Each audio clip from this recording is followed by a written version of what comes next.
Yeah, and unfortunately,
Thank you, ladies and gentlemen. Welcome. This is a work session on the 2024 proposed general government and operating budget. And today is Friday, October 13th, auspicious day to talk budget. And it is 11:07 a.m. We'll go ahead and do introductions. Mr. Martinez. George Martinez. Zach Johnson. Karen Bronga. Scott Myers. Anna Brawley. Meg Zalato. Christopher Constant. Felix Rivera. We have with us from OMB. Oh, on the phone we have Mr. Salt. Right? Randy Salt. All right, and Mr. Vollen just walked in as well. So from OMB.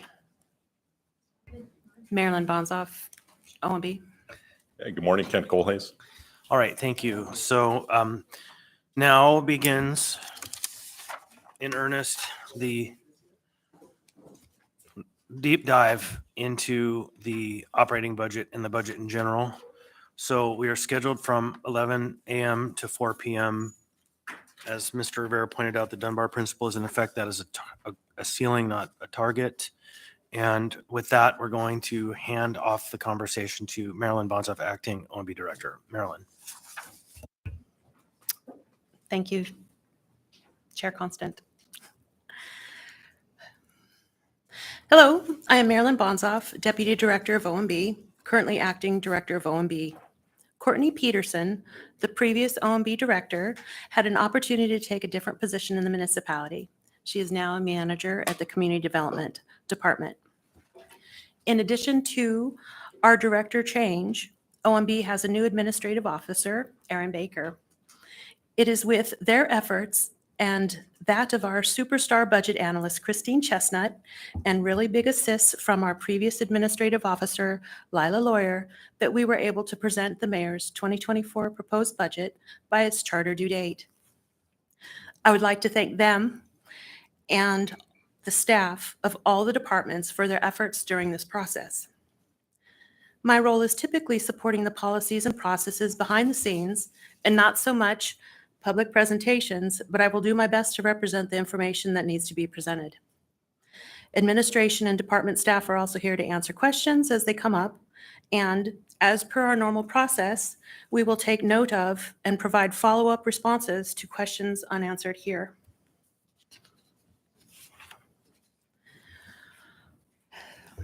This presentation will start with an overview of the budget process and an overview of the general government budget.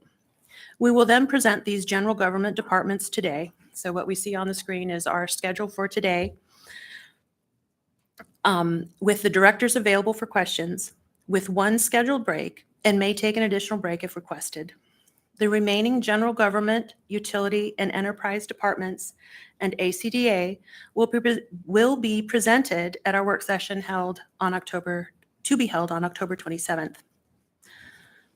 And next we'll go to an overview of the municipal budget process. This chart is meant to give a brief overall representation of the municipal budget process. The capital process typically starts around March with community council survey preparation. The departments then work with the development of the capital improvement budgets and programs, and then the mayor's policies are applied to complete his proposed budget that is presented per charter within 90 days of the year end. The operating process, which is the second row, typically starts around May with scheduling and continuation preparation and completion. The mayor's guidance is sent to the departments, and the mayor meets with the departments to discuss their proposals.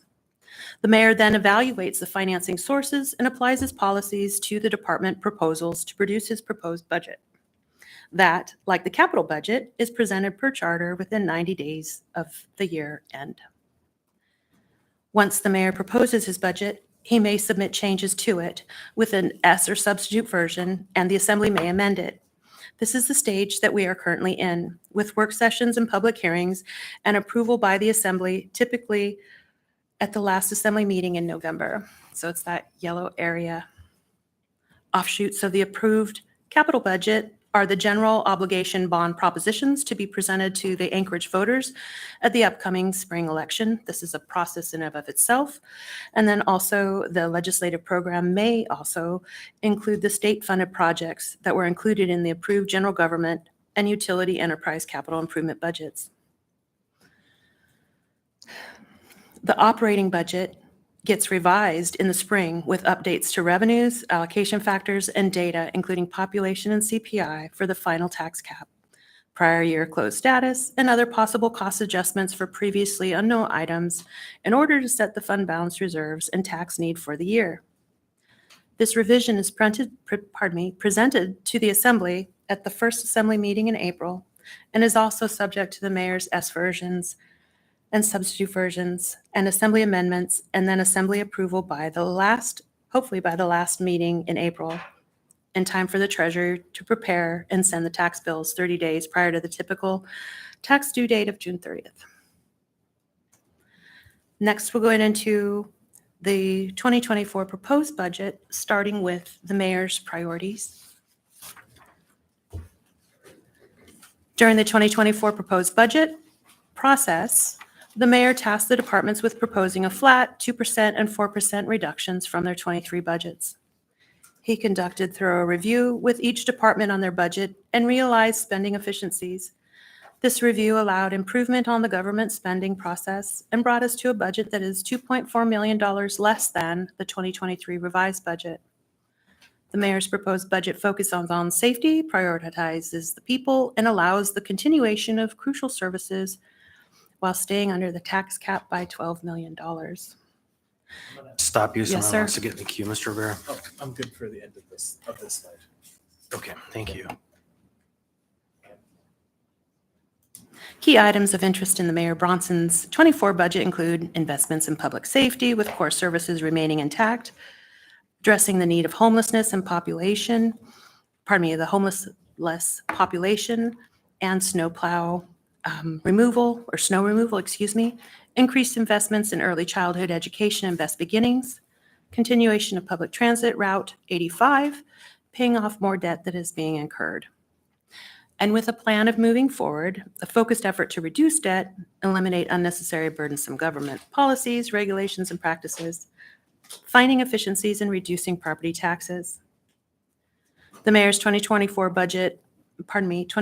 proposed general government operating budget is $597.9 million. The alcohol tax proposed budget is $16.6 million. And with $164.3 million in utilities enterprise operating budgets, the total of the 2024 municipal operations are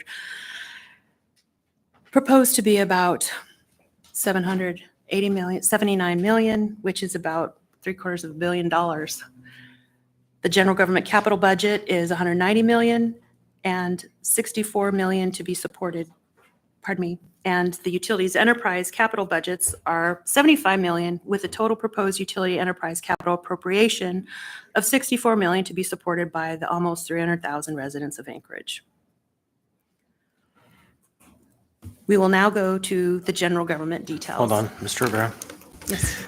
Yeah, thank you, Mr. Chair. So while I have the opportunity to say something nice, I will, because there may be other parts of this presentation where I am not so nice. But I do want to appreciate the administration adding into the 2024 mayor's priorities, addressing the needs of Anchorage's homeless population.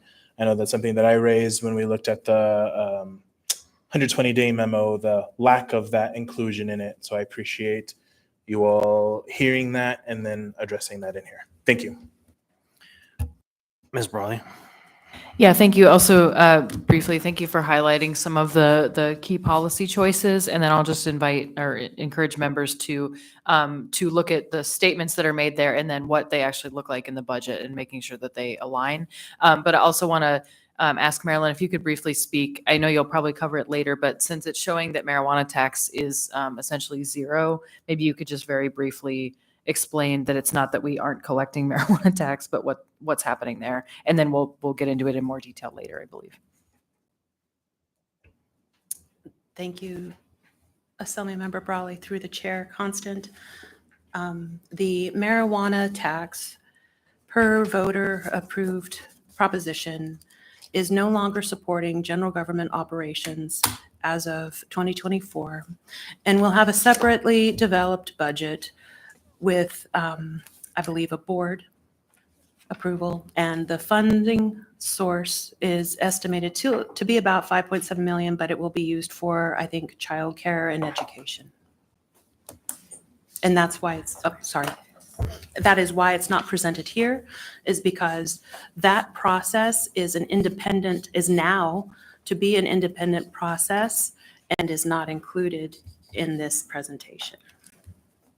Yeah, thank you. And I know we'll get into that in more detail. I just want to be clear for folks listening as well. Again, that it's not that we aren't collecting that money, it's just being moved out of the general government budget. And so again, just look for how that mechanic works just for this year. Thanks. So I have myself in the queue briefly just to state similarly to what Ms. Brawley did is I'm grateful that you expressed the policy intent.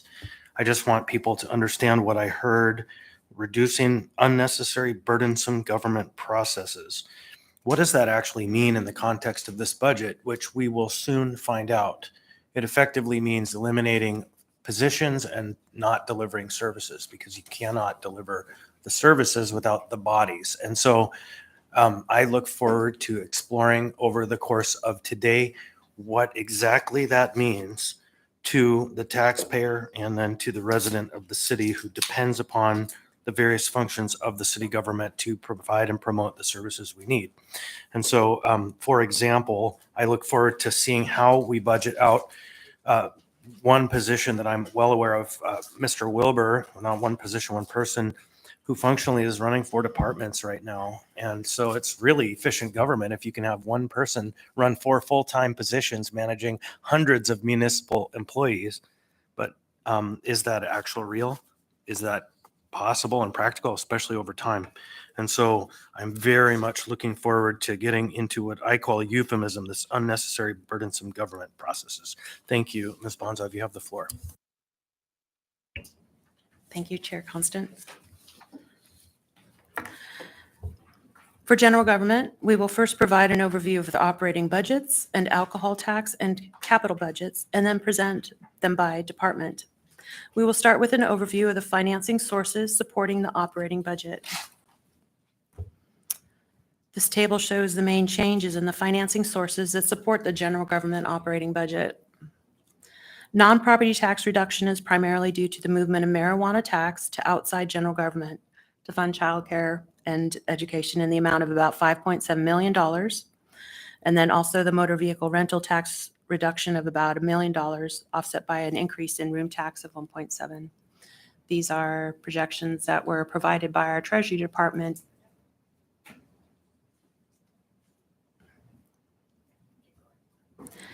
Next, revenue change item is transfers from others. It's due to transfers from others The change in the transfers from others funding source is primarily due to the calculation of the contractual costs for the convention center in line with the projected room tax. Also included in this group is a transfer from the MMOA trust, but there is no projected change in it for the proposed budget. The 24 proposed budget is unchanged from 23 because the calculation for the 2024 annual dividend payment will be based on the average asset balance associated with the trailing 14 consecutive quarters ending in March 31st, 2024. Fines and forfeitures is anticipated to be down about $300,000 based on lower projected PFD in 24. Property taxes are budgeted to be about $160,000 lower than in 2023, with $500,000 less in the 5 major funds and an increase of about $300,000 in the other service areas. Program revenues are primarily up due to licenses, permits, and certifications being due on even-numbered years. Investment income increase includes revenue from TANs, the tax anticipation notes, that are also offset by TAN's costs. And its projection based on our public finance department, based on our cash pool earnings and uses. And then revenues from other governments is increased by about $4.1 million and is comprised of $3.7 million for estimate and the state community assistance. That's in line with the amount scheduled to be received in 2023. And there's also an anticipated increase for the state, from the state for traffic signal reimbursement in the amount of about $400,000.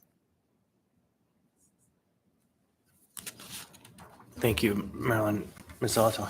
Thank you. I just wanted to make a note that Ms. Brawley and I, at the next budget committee meeting on October 26th, plan to dive into the projected revenues for 2024 and the CPI calculation. We want to take those items up at that committee meeting. Not that if there are questions now, but we want to look really in depth at those. And we gave Ms. Bonzoff a heads up on that yesterday, but just wanted the body to know that. Thank you. Please proceed. Thank you. So the previous slide, we went through the changes from 23 revised budget to the 24 proposed budget. And this actually shows the whole complement of the funding sources that support the operating budget. In that we previously said the budget is $597.9 million in spending. It also is supported with that much in funding sources. The majority of the financing sources are real and personal property taxes from all service areas, which is about 57% of the revenue sources. The next section, the next larger section, is taxes that are subject to the tax limitation, but they're not property taxes. And that includes automobile tax, marijuana tax. Marijuana is out, but there is a change reflected that we previously discussed. Tobacco, motor vehicle rental, and fuel excise tax.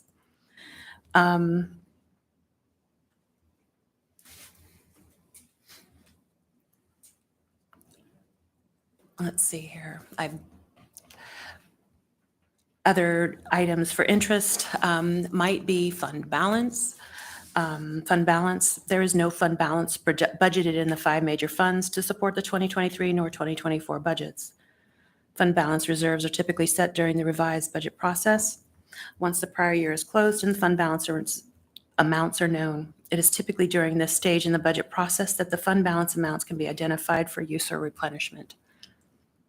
So I just want to jump in there briefly and say for this year, we still do not have the final calculations of the fund balance, which generally would be expected before the end of the first half of the year. And so in context, I believe we have the numbers now presented behind the scenes. They'll be coming forward in the next 2 weeks for a briefing to the assembly. Yeah, the 1st of November we'll have it. So a uniquely challenging thing to build a budget when you haven't closed the last set. Thanks.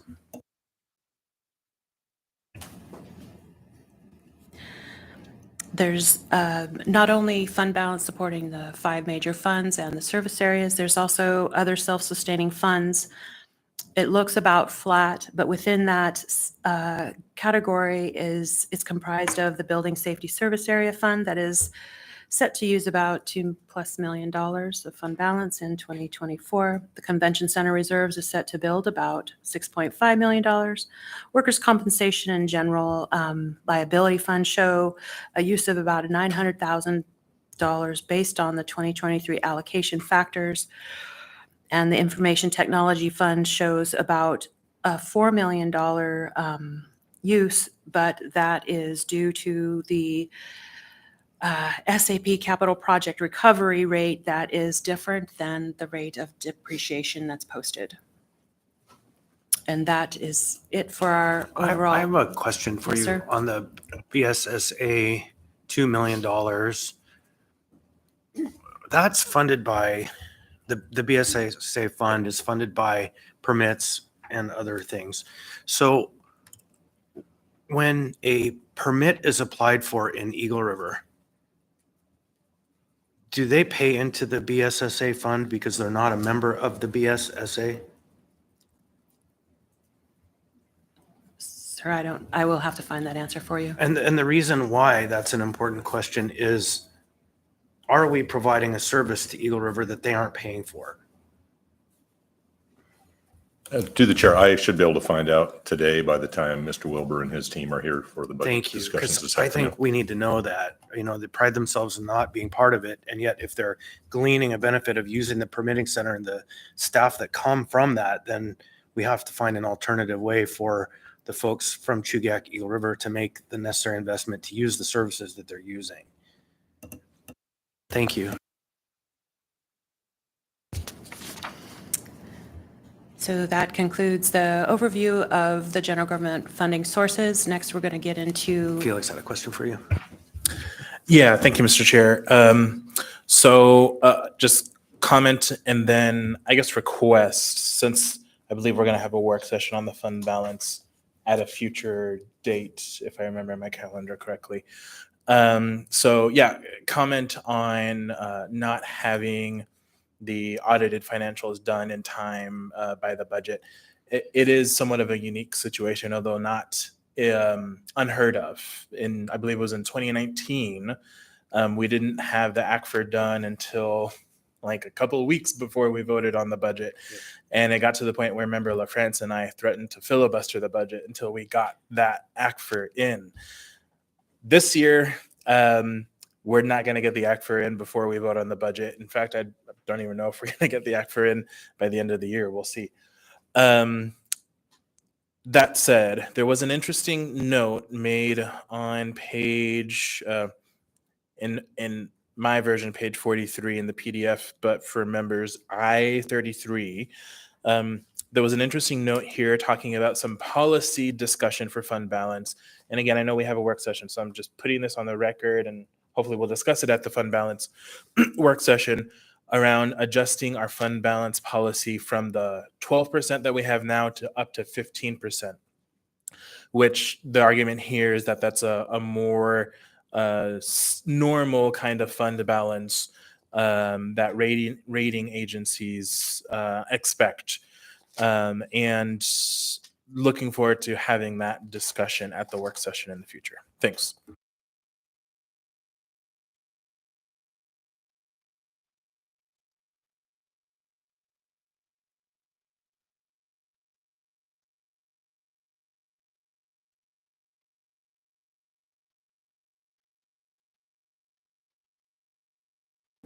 All right. Yeah, Ms. Brawley. Yeah, thank you. Sorry to stay on this one, but I had two questions. One, can you clarify, so I see the fund balance there, and I know we're going to talk about that more later, but can you clarify the difference between the fund balance being shown as slightly negative, that 300,000 under, versus the idea of a balanced budget? I think that's important to clarify.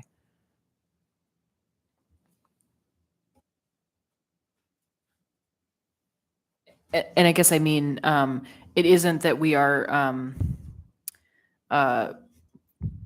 essentially the mechanics of our budget require that it is balanced, but we're still showing that this is slightly negative. So I guess I'm just trying to tease out.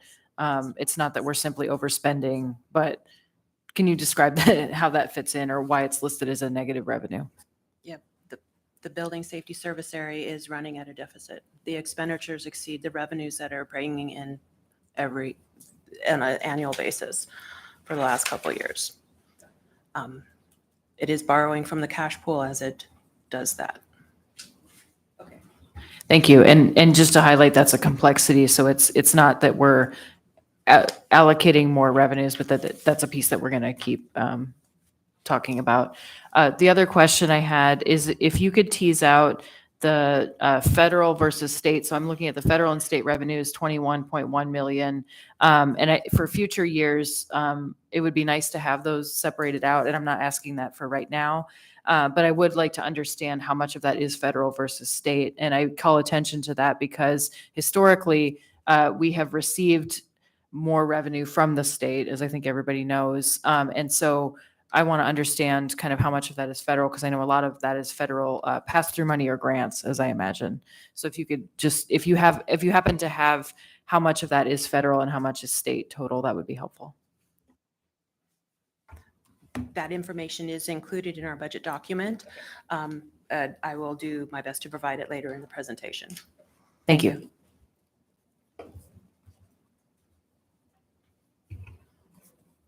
Go ahead.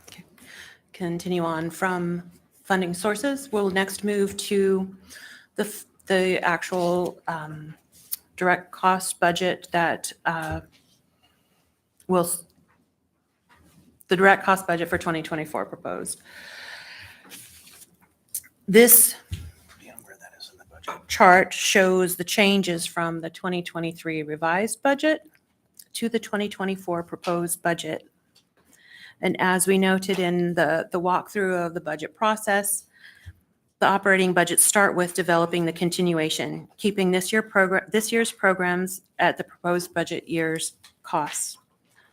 To do this, one-time requirements were reversed, and these are primarily projects funded with the expectation that they would be completed in the budget year or having one-time funding in the year that they were approved.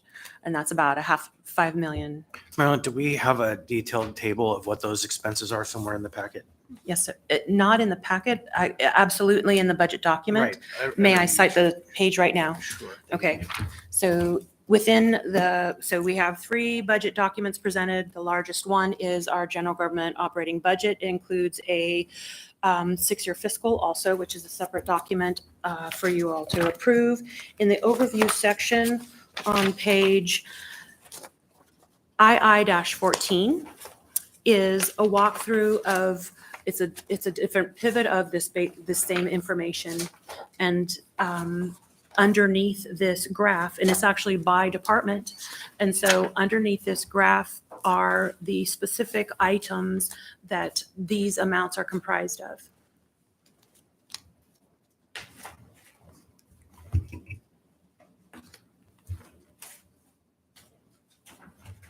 Thank you. I just want to chew on that for just 1 minute.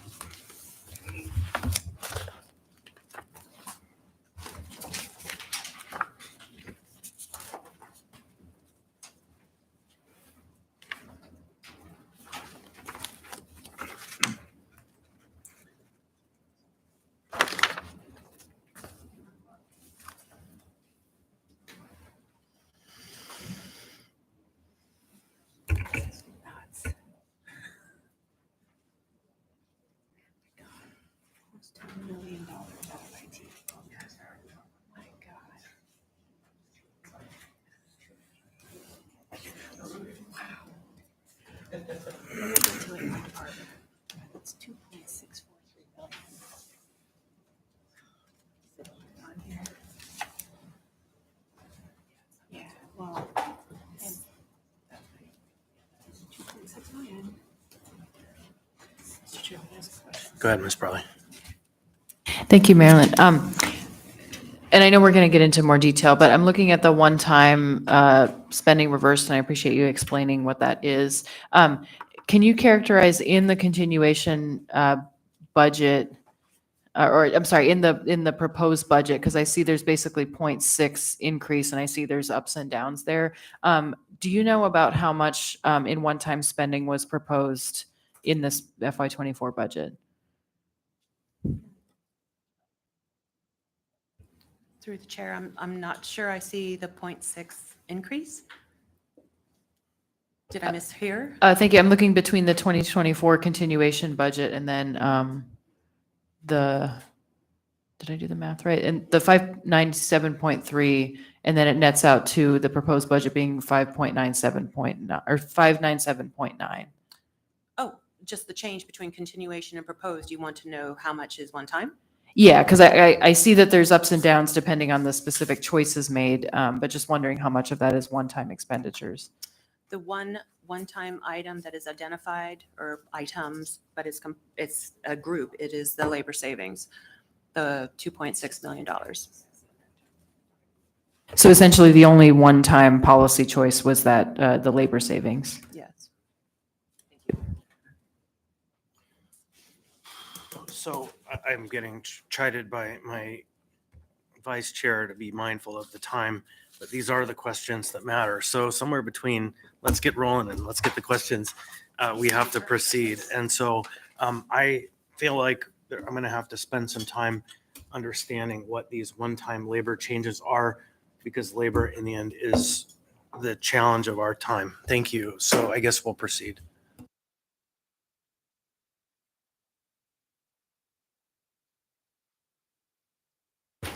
So continuing through the change between the revised budget and the continuation budget, there was a net zero movement of non-labor for certain leases to be transferred to debt service category so that the budget represents our compliance with Governmental Accounting Standard Board's statement number 87. It's referred to as GASB 87, and all it did was a net zero movement from non-labor to a debt category.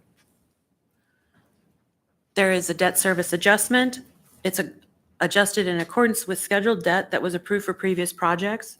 At the time of budget development, Public Finance indicated that they did not expect to issue debt in '23, so you see that reduction, and it is again based on the scheduled debt payments of our outstanding debt. The next item is labor continuation, and if you'll notice, it's one of the largest items, as labor is one of the largest costs for our government.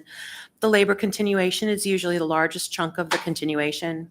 Labor budget is comprised of positions, budgeted grades, and the steps that they would be at in the budget year.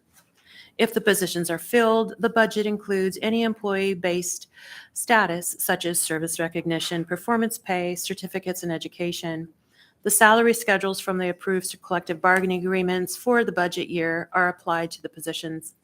Medical benefit costs and other benefit cost assumptions for the budget year are also included in this calculation. And then the last continuation item includes items that may include contractual changes, including calculated room tax cost impacts and adjustments to police and fire retirement contributions. And this activity gets us to the continuation budget. Then we go to the changes that the mayor made in his proposal, which include operating and maintenance costs for previously approved bond projects. With those, the tax cap is also automatically increased.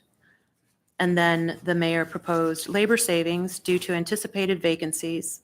This is a line item budget and not associated with specific positions.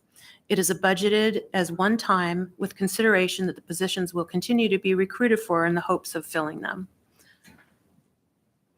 Next, we have road maintenance. The proposal includes snow plowing and pothole repair, and also paint and sign shop increases for including an additional lead man position. There's also funding for safety contract of OSHA compliance and safety training support. There is some reductions to non-labor and about $600,000 throughout different departments. And then also the Girdwood Board of Supervisors approved some budget changes for their '24 budget, and they are included in this mayor's proposal. I have a question for Mr. Walland. Thank you. It's more one of my philosophical comments. I think labor savings is another euphemism. And, it's interesting to our budget to have so many vacancies, and it's a cost. It's not just a savings. It's a cost to the municipality to have those vacancies, and to have to do some much outsourcing as we've seen. So just want to state that for the record. Thanks. Ms. Brawley. Yeah, thank you. I'm looking at the, and I know we need to move on, but the one-time 2023 requirements, I was just looking at the list and I see that there was, one of the one-times is the Spenard Corridor parking study. And we've been trading some emails about that. There's concern about loss of that funding because the project will not be completed, but it's actively underway. So I just wanted to note, we can come back to this, but I see that it's been backed out and I understand why, but if it wasn't added back in 24, then we need to discuss that later. Thanks. Okay, there are a few items like that we'll be discussing later. So thank you. And Marilyn, again, I'm sorry. I know this is not your favorite job. So, yeah, no, we appreciate that. And I just know it's tough.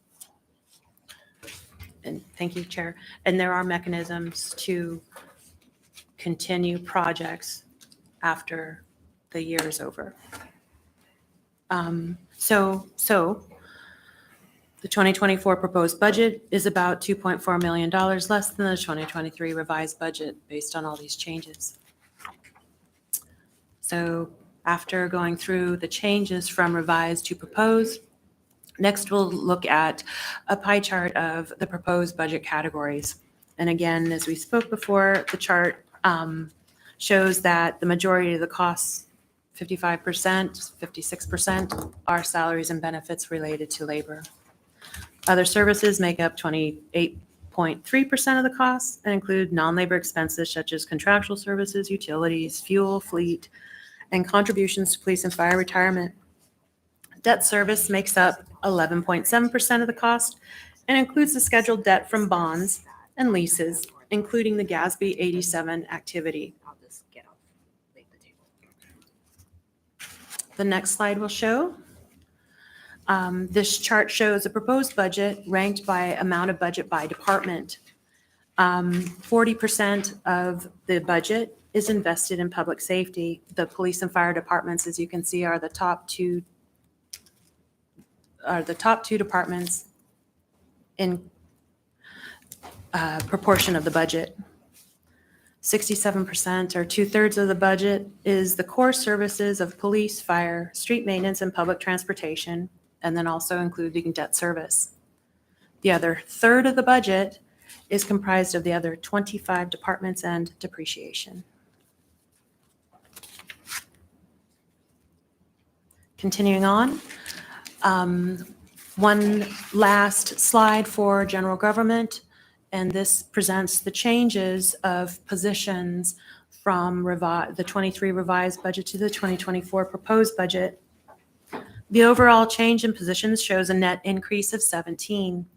This movement is comprised of position adjustments as part of the continuation and an additional 11 positions added for the continuation of Bus Route 85. We'll review these position changes as we go through each department's budget. And also the changes that were noted in the summary for the continuation. A lot of this is overview information. When we get into each department's budgets, there will be the details that by department.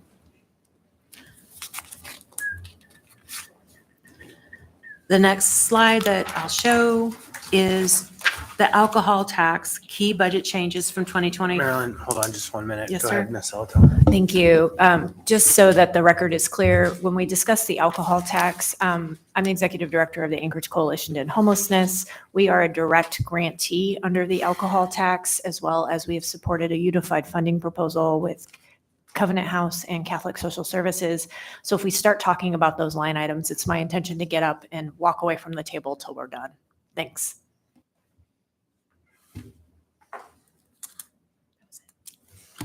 Thank you. Go ahead, Marilyn. Thank you. The alcohol tax revenues are estimated to be about $600,000 higher in 2024. And with that, we go into the same kind of scenario of we identify the financing sources and then identify the financing uses and the changes. The changes from 2023 go through the same kind of process as the general government operating budget. We reverse the one-time adjustments, and then we made also then adjustments for continuation, which is basically labor changes. And then there are 3 proposed changes for the alcohol tax, which are increasing early education grants to providers, a grant to Best Beginnings, and then offset by a movement for funding of the mobile intervention team. So that is equally funded with operating and alcohol tax. I have someone in the queue, Ms. Brawley. Yeah, thank you. Just briefly, so I do want to ask about the homelessness line, but I don't intend to ask about specific line items. I just wanted to ask, connecting back to the policy statements and the actual budget choices. I see that essentially this is the same funding minus the one-time amendments, which at the time were fund balance, as I understand it, additional money put into those items. Again, not getting into those details. So it looks like, is that really the basis of the statement of investing in homelessness services?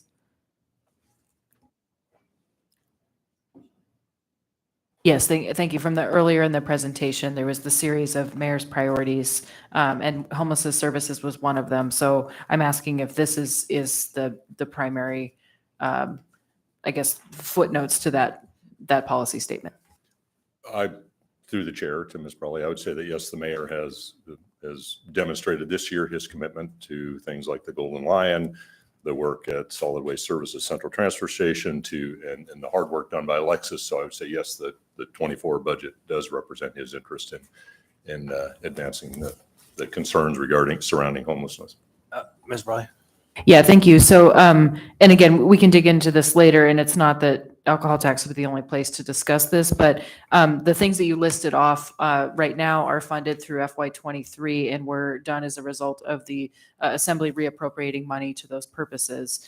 So for FY24, I guess I'll just note, I don't see a proposal one time or continuing for being able to fund the additional $5 million that's proposed by the health department at this time.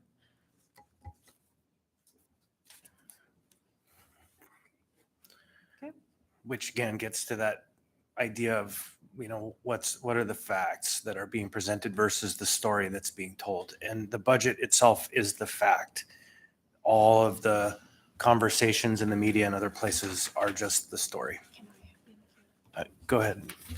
Thank you. So what's caught my attention on the alcohol tax overview is the subtotal for administration, collection, and audits to the municipality. I was noticing in Appendix R, under the child abuse, sexual assault, and domestic violence bucket, as well as the homelessness bucket, there are 2 line items there, both say program operations. I believe those are grant-based positions in the health department.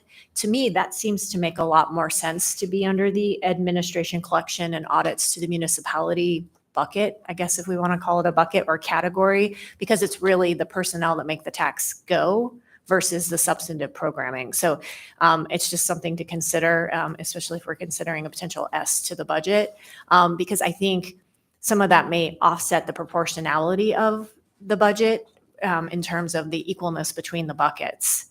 Thank you. Mr. Chair. Yep. If I could, Member Zalato, could you give me that reference again and we'll make a note of looking into that? Sure, of course. It says under child abuse, sexual assault, and domestic violence, there's a health department on line 6 for program operations. And then under homelessness on line 22, program operations. And I believe those are grant administration. And I could be mistaken, but I believe that's what it is. Thanks. Thank you. Thank you, Marilyn.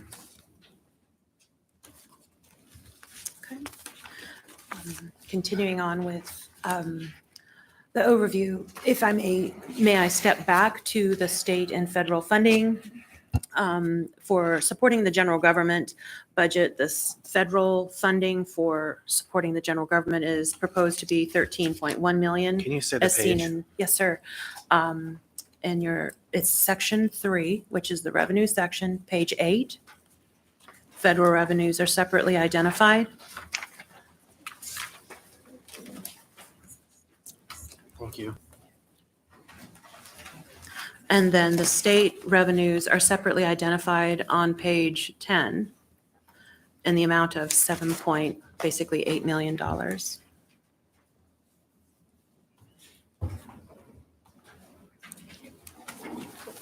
We have lots of little categories in there.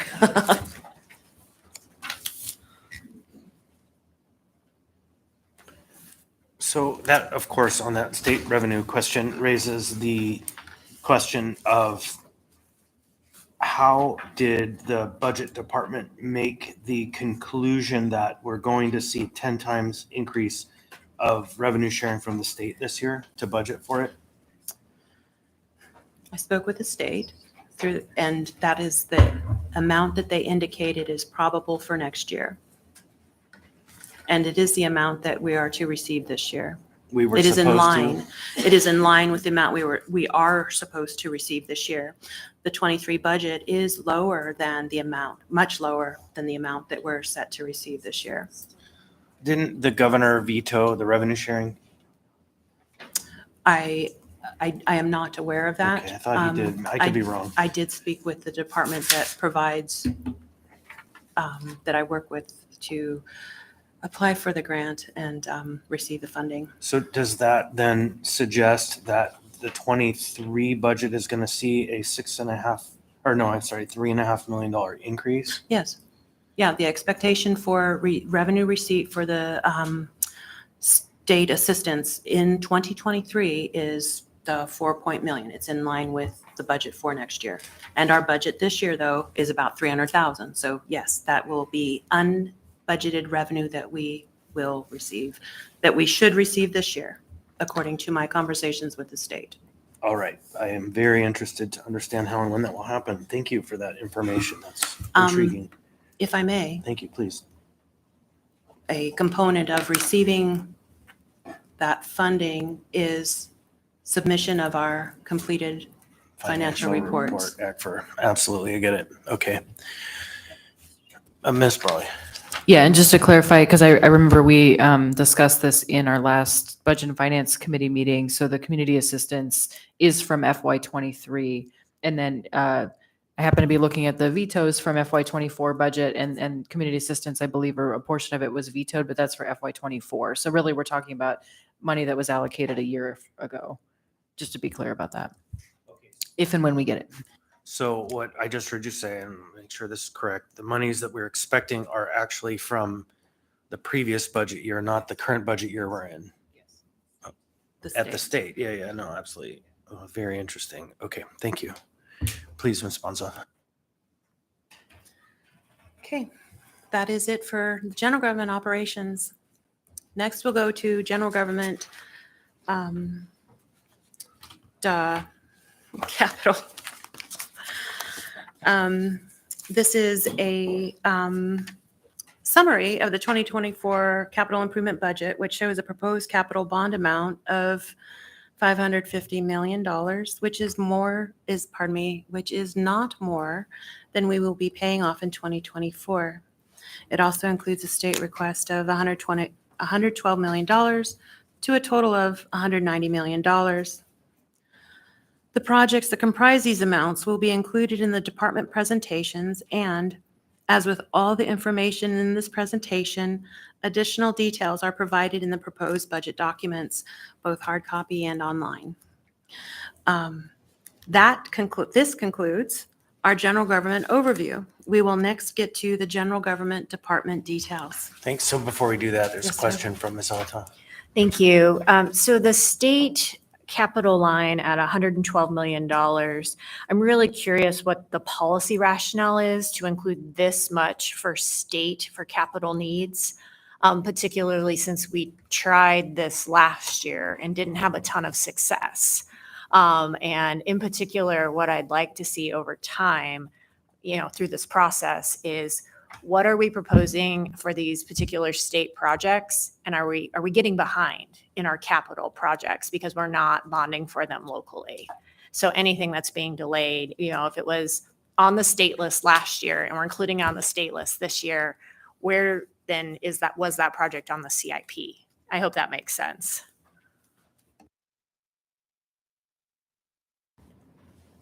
I'm partially colorblind. It's hard for me to see the colors. Through the chair, Lance and company will be able to speak to that in more detail this afternoon. I think broadly, I would say that we recognize, and when I was at PM&E, we recognized that state grant funding had gone from $75 to $100 million a year up to 2012 to essentially zero. The projects that we show, at least in the roads and drainage arena, proposed for state funding are they're generally projects that are lower in priority in the overall priority list, but it provides a means of demonstrating to the state that there is a need there, and that if there is an opportunity for individual legislators to advocate for projects during their budget development, they've got those tools available to them. I suppose we could present it as zero, knowing that we have historically not been, or lately not been, receiving state grants, but it's a means of keeping that need alive. Those projects do show on our 6-year CIP program.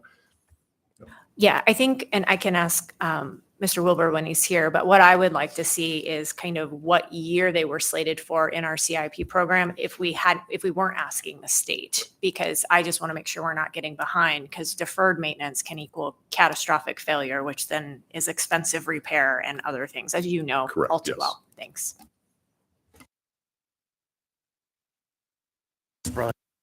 Yeah, thank you. And I know we're going to have that conversation this afternoon. So I'll also specifically ask at that time if you could highlight any projects that because essentially what it is moving the list for 2024 from last year's budget to this one. And so I just want to understand if there were any projects that were added or removed between what was listed in last year's budget as for 2024. Just to kind of understand again what the policy choices were versus if we're just simply taking last year's capital budget that was listed for 2024 and moving it forward with no other changes. Thank you. If I may, Mr. Chair, you're referring to the column for state grants, Member Brawley? I think in general, but at least for state and then the bonds. Again, just understanding it's not the equivalent of a continuation budget, but if you just took last year's CIP and then you took the column for FY24 and moved it forward into this year versus if there were changes made after that. Thank you. I will try to have the team prepped to respond to that. If we can't today, we'll get you that information, but we'll work on it. Thank you. All right, so we've been at it an hour. We are officially half an hour behind schedule. And I think next we're on to the departments. And so that's where we get into the detail. Marilyn. Thank you. So yes, we are on to the departments, and we would like to start with the police department. For the police department, what we'll show, and for all departments as we go through each department, we will show the, whereas in the overview, we show the changes between 23 revised, the continuation, and the proposed. We show that also in detail for each department. As you can see with the police department, there was some reversals of one-time items. Then there are some debt service changes, which are scheduled, and for bonds, the tax anticipation notes are offset typically with revenue change, and then the recategorization of non-labor to debt service is identified as an increase in debt service and a decrease in the continuation changes. Then the changes in the existing programs will also include an increase for salaries and benefits. This is that calculated continuation costing. Part of that budget, though, also includes an increase in positions where 4 positions were funded with non-labor reductions, and I believe it was in the MIT program where we had specific budget for that program, and since it was being used by labor, we then budgeted it specifically to those positions that are doing that program. Next line item for the changes includes a movement of the costing for the police headquarters. since it is no longer being, since it is now purchased and being, the funding for it is being paid for by the real estate department, we'll see this change from the police department to the cost being then, and the debt being paid by the real estate department. There's also a change in the police and retirement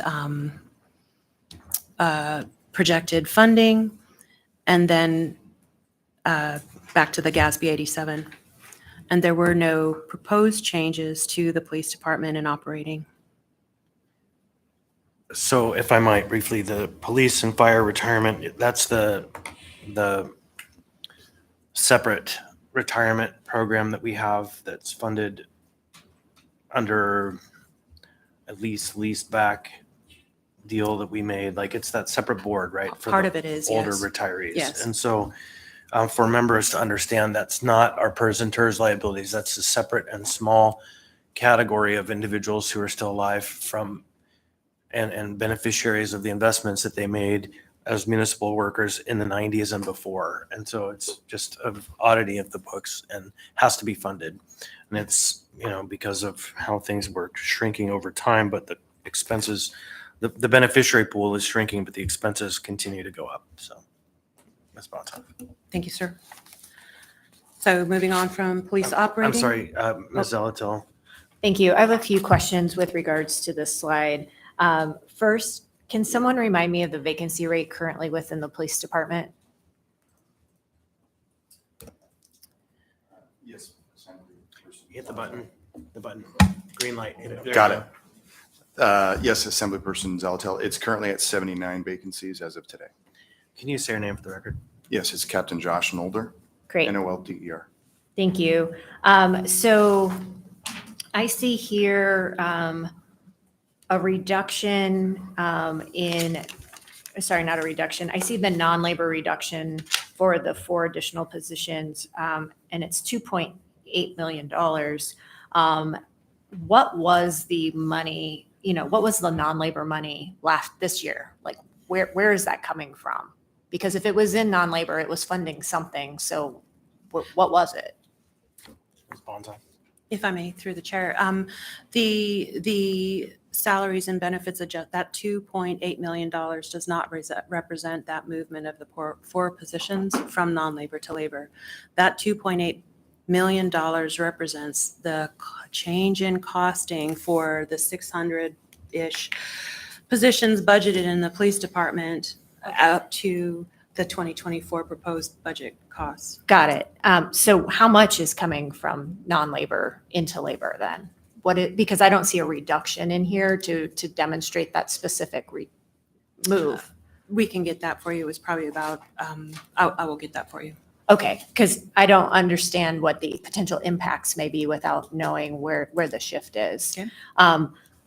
I'm also not understanding how, and I don't know if you want to talk about this in alcohol tax or now, I don't understand how MIT is being funded now between alcohol tax and general government. I get the general philosophy of some kind of 50-50 split, but I guess I'm not tracking how that's happening and if it's enough positions to be 24/7 operations, which is my understanding is that was the intention of that, was to have a 24/7 response so that it could mimic what's going on with mobile crisis team. Is that a question? I apologize. Can someone explain to me MIT funding for this next year, please? Assemblyperson Zalatel, I don't know that I can explain to you where the funding is coming from specifically, but I can say that the number for the 24/7 is 6 medical officers. And that includes 1 being moved from a current grant that expires in August of 24. I don't know if OMB has an indication as to where the funding is split or how that originates. We can provide it. Great, that would be helpful. I'm just not tracking between what we tried last year and where we're headed this year, Okay. quite frankly.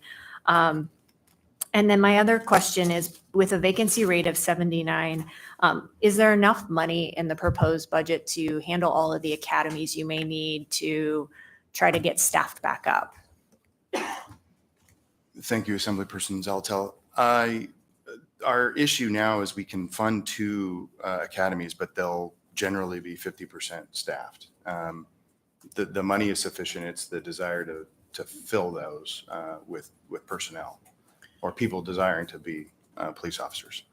When you said 50% staffed, you mean 50% of the recruit opportunity is not, it's not a labor issue delivering the academies, it's a labor issue filling interested candidates. Yes, Chair Constant. It's that whatever academies we have are going to be about 50% filled. Okay, thanks. So I have myself in the queue. I'm looking at the table of positions. We referenced 4 new positions. We don't see them in the table. And so where are these 4 new positions coming? I see an increase of 3 police clerks and a decrease of 3 senior police clerks, which is a wash, but I don't see an increase of 4 positions. So if I may, sir, it appears you're referring to a page in the budget document. So within the budget document, each department is presented with a department summary, and then there are multiple divisions within that department. And so each division has its own page that shows the Understood. position changes.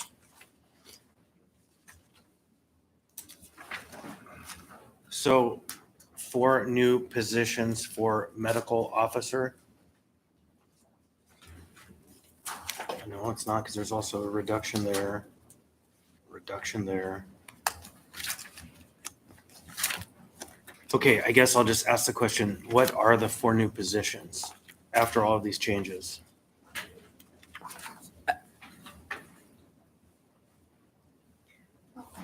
It's here. Assemblymember Constance, so Orrin Carpenter, APD Finance Manager. So the difference was the positions were reclassed from mental health clinician 2s to medical officer 2s. So you'll see a reduction of 4 mental health clinician 2s to 4 mental health or 2 medical or 4 medical officers. So that should be the difference you see. It's not 4 new positions, it's a shift of 4 positions? That is correct, yeah. And as far as the funding goes, it's not quite 50-50, but alcohol tax is picking up 48%-ish, and operating is going to pick up the other 50 some odd percent. Go ahead, Ms. Altel. Why? No one's suggesting, like, none of us have suggested that you need to reduce your alcohol tax allocation for MIT. In fact, I mean, so I'm surprised at this approach. I guess I don't understand why we're doing this. I understand there's some positions that predate 2019 and you can't replace those because that's not allowed. But otherwise, I don't understand why we're reducing what we were already offering in the alcohol tax. So, yeah. Ms. Zalatel, through the chair, I'd have to defer to OMB on those decisions. However, as far as the reductions in non-labor go to help offset the labor funding, we don't see any issue with that, with this program being successful, continued success in 2024. So at you its don't, current level of so you don't see operation. any operational impact revising your supplies from 78,000 down to 28,000 for purposes of the MIT? At this time, no, we don't. We were able to get them fully up and running and established with the money that was there. So we think this will be sufficient at this time to continue the services as we're providing them now. Okay. And then do the different classifications for these positions change the wage limits at all? Correct, and that's a ERHR decision when they class the positions and based on the duties they're going to be performing. So that was, I assume, a change at that level. Just something to ask for offline. If we could get the detail of like what the changes are, that would be helpful. Thank you. So, and I'll just put a code on it. I think that I'm really glad to hear what the operational perspective on the shift of the 4 positions is a shift.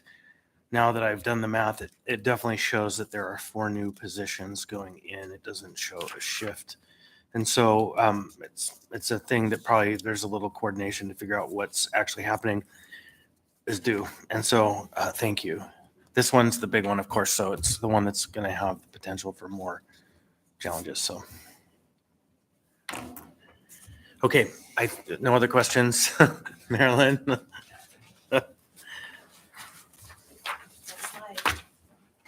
Next slide continues the police department and the alcohol tax.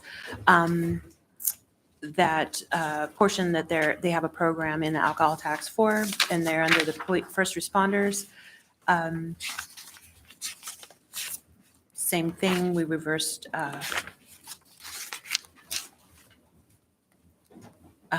Same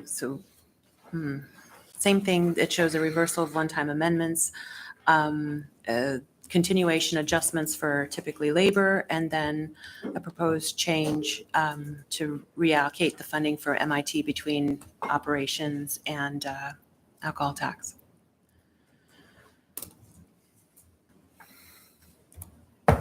Next slide for the police department, and final slide for the police department is their capital improvement budget, which is comprised of 2 bond requests, one for the Elmore Station heating delivery system renovation, and one for the Elmore Station roof reconstruction.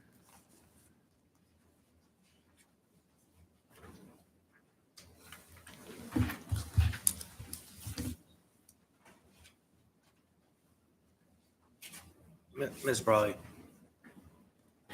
Yeah, thank you. And I know we'll get more into detail on capital projects, but I guess I'm surprised to not see the fleet replacement listed here. I know it's been discussed as a state capital ask, and we've heard a briefing on it in Public Safety Committee.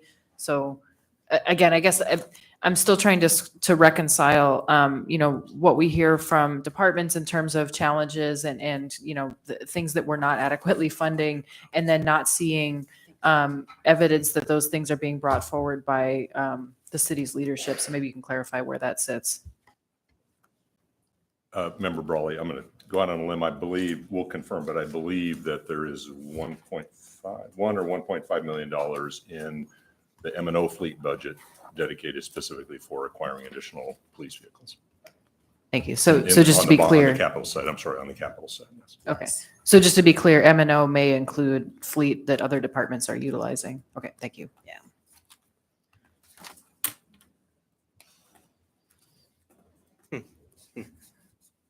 That concludes the police department. Thank you. Yes, thank you to the police department. And the next department that we will be presenting is the fire department.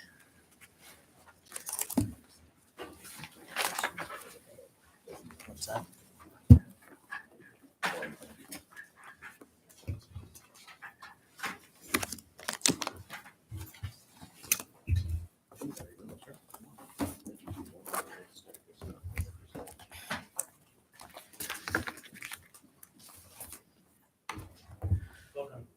Welcome, Chief and team. Marilyn. Thank you. So for the fire department, same thing. We'll walk through the operating, alcohol tax, and capital budget changes. The changes for the fire department show the reversal of the one-times, same kind of debt service changes as we saw for the the police department, and also same type of changes we saw for the existing programs. The one proposed change for the fire department in their operating budget is an increase from in the Girdwood service area based on the Girdwood Board service area's approved requested budget. Go ahead, Ms. Alto. Thank you.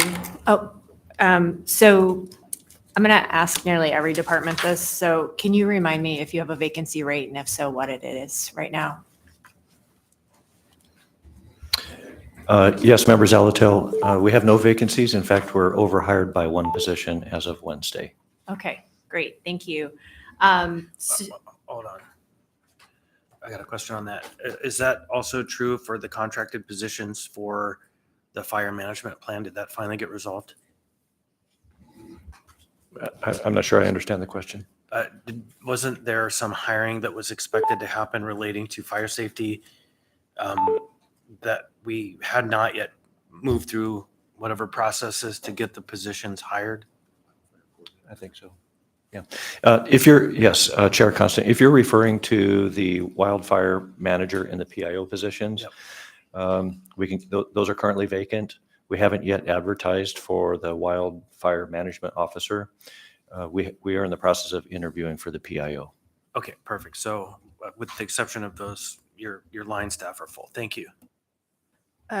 So my other question is, I see projected revenues for SEMT program and ambulance service fees being approximately 12, and I should never be the one to do math, but about $22 million. Are those funds offset by any reduction in general government funding to the department, or is that revenue going in for the department's use as like additional? The revenues are presented by fund, and the SEMT revenues, in that they are a medical service revenues, are included in the area-wide fund. So they don't go just directly to AFD for their use?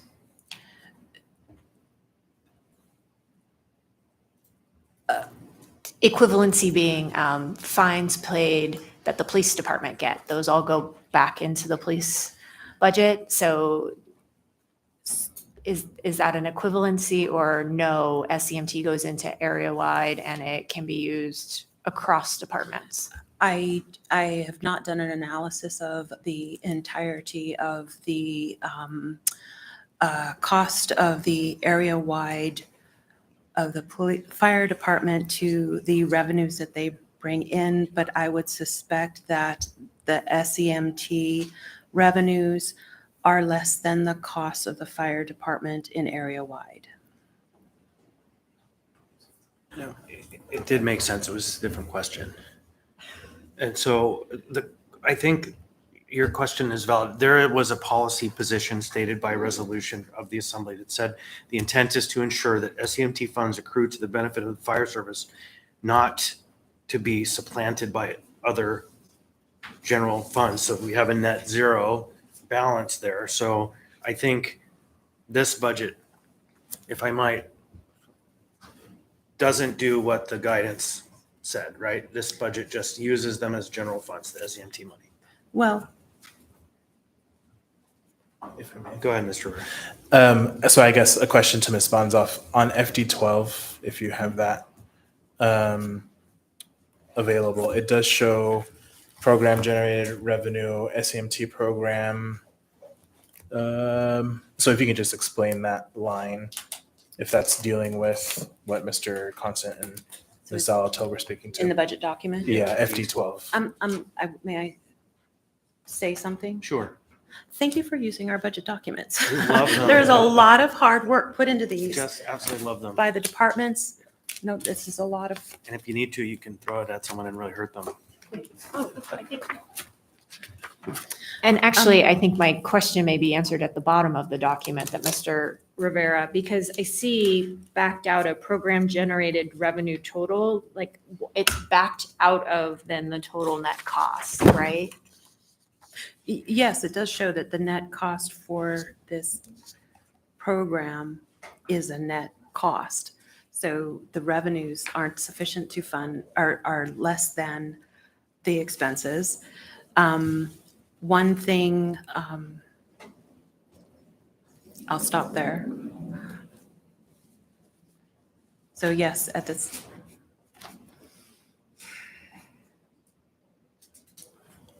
Right. So the reality is those expenses, those revenues were just used to supplant general funds. That would, if we didn't have SEMT and we intended to fund the budget fully for the fire service, we would have a 12 or a $13 million increased draw on general government funds.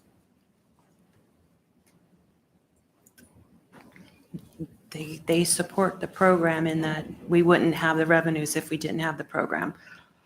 I'm missing something. I apologize.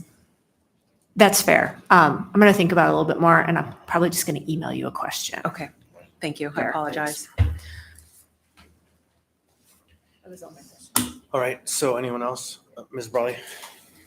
Yeah, this is just a broad, again, going back to the policy statements versus the choices in this budget. So looking at both police and fire, it looks like really the policy changes those 4 positions that were in police, which I know we're on a different department now.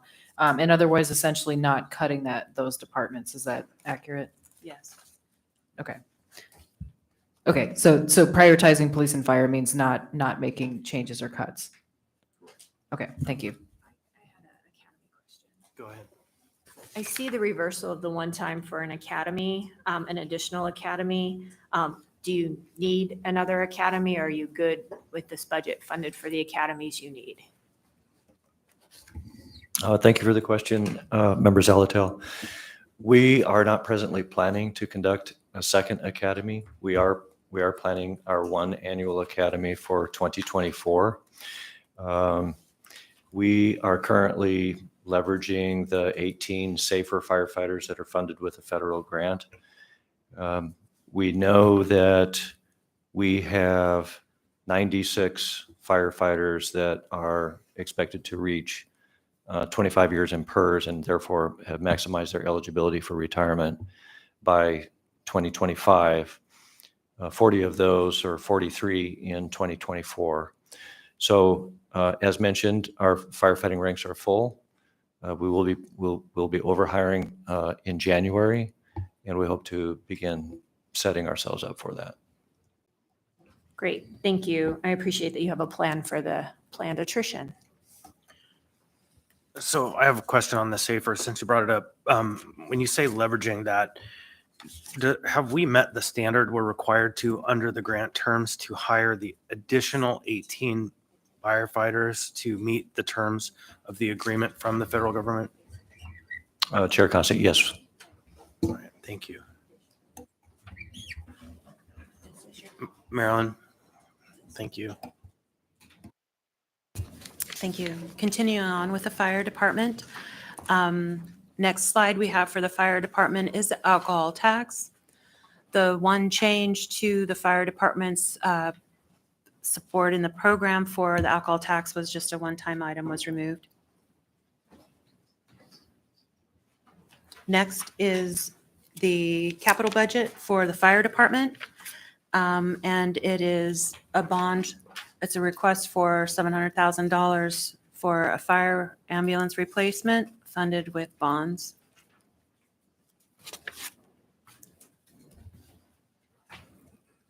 Okay.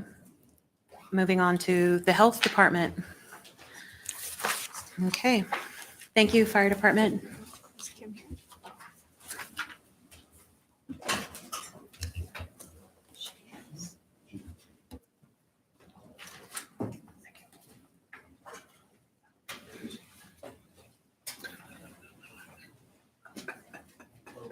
We're watching you, Alden.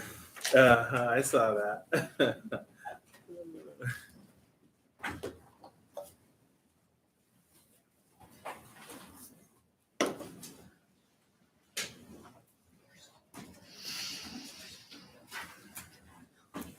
Okay.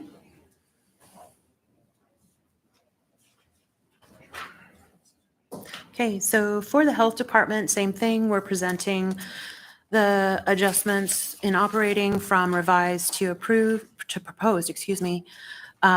Reversal of one-time items. Adjustment to debt service in alignment with the scheduled debt. The salaries and benefits adjustments from continuation. There is an increase for animal shelter based on a contractual increase, which leads us to the continuation. And then the proposed mayor's proposals include savings due to one-time savings due to vacant positions of $345,000, and then an additional increase for the Anchorage Senior Center. Ms. Zalatel. Okay, so Ms. Rash, can you remind me of your vacancy rate, please? Currently reported at the last health policy, we're at 37%. Okay. So this is my question for all of these savings due to vacant positions is, I realize there's no reduction in staff, but I'm wondering if this savings comes from the intention not to fund a PCN, so that position just remains vacant throughout the next year, or if it's simply and I might be using slightly the wrong words here, so just stick with me, reclassification of the salary schedule to take into account that we might be hiring at an entry level versus someone who had a lot of tenure or experience. So I'm trying to get a sense of where $345,000 comes from, because we don't get like a line item detail as to what's being shifted from last year's budget to propose next year's budget. So we can't really judge the implications of this one-time savings. And so I don't know the best way to get that information, but I would really like to be able to look at that. One of the number one priorities of the Assembly in our budget resolution is the recruitment and retention of employees. And so we really want to get at, are the salaries left after these reductions still very competitive and likely to fill the vacancies available? Is that a question? Yes, and Okay, it's the one thank I you. alluded to in Okay. my email I sent ahead Yep, of time. Yep, okay. So the budget, the labor budget is based on a calculation of the budgeted positions at their grades and at the projected step for the budget year. If those positions are filled by an employee, we use the employee's current status this year. We project to what what step they will be next year and budget them to that step based on the collective bargaining agreement schedules. We also include if the positions are filled at the time when we do our continuation budget. And if I may back up, we do this, what we call a scrub of the labor multiple times during the development of the budget, where we take our budgeted positions, compare them to SAP and fill them with the employee and then cost them out to next year. So we do this multiple times to get the most current staffing and budgeting need for that staff by the time we hit the button to call it proposed. That's truly calculated based on the employees in positions and their budgeted positions. So if you have a grade X and it's budgeted as a grade X, you should be able to expect to fill it at a grade X. This line item for the savings due to vacant positions, it's so we're not taxing for when we have people coming and going and not filling all the positions. It's not related to a specific position necessarily. It is a line item reduction. That doesn't work for me because vacancy rate of 37% means there's 30% of the bodies missing that should be doing the work of the health department, meaning that those positions would otherwise be filled. And so you wouldn't have if they were filled, you would then be putting that money from whatever that salary grade and the projection for the next year is into the continuation budget. Instead, you're saying that position's not filled and you're making some calculus to say, now we actually have a savings. And I don't know if it's because we don't expect to fill the 37% until after first quarter or some other issue. It looks like Mr. Colhase wants to jump in. If I may. Put a bigger button there, a bigger light. Through the chair to members of Alatel and to the body. So the details of what Marilyn said are completely accurate. I think the kind of the philosophy behind it is that this is you don't have this, I got this in August or as of August. This is a summary of vacancies for all the departments. Health Department, August 12th rather, out of 62 operational positions on the ops side, so funded out of the general budget, 21 of them were vacant. Alcohol tax, I know, is a different discussion, but there were some vacancies on the alcohol tax side that comes up to the number that Ms. Rash said of about 35%. We would love to. They are advertising aggressively. We have worked with the state on things like the SHARPS program for subsidies for nurses, things like that.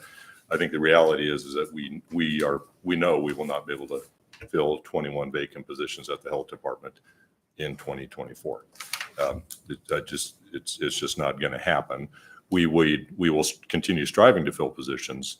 But I think I don't know what the dollar amount is for 21 vacant positions, but it far exceeds $347,000. So we think it's a reasonable approach to modify the vacancy factor to accommodate for that So slight decrease. Thank you. That's helpful. I guess I don't know what assumptions are built into the $345,000 amount because it varies by department, right? And so that's what I'm trying to get at. So if there are some assumptions, some factual assumptions built in, like you think out of the 21 vacant positions, you're with your rose-colored glasses on, you're optimistic you're going to get 17 of them filled, but you're going to see how they're going to go through the year. Like that's what I would like to know so that I make sure, I and I believe the body are still carrying out our budget priority, which is to keep the health department and every department in the best hiring position possible. So I have myself in the queue then, Ms. Brawley. 2 questions for me. One, there's a $700,000 reduction in contracts. What is that in the director's department? It's, division summary, page HD 11.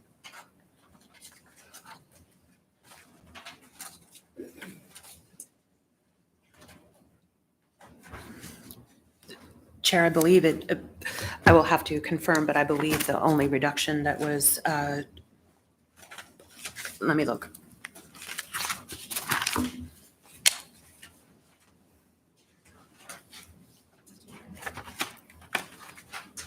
HD 11. Thank you. It's the 4th line.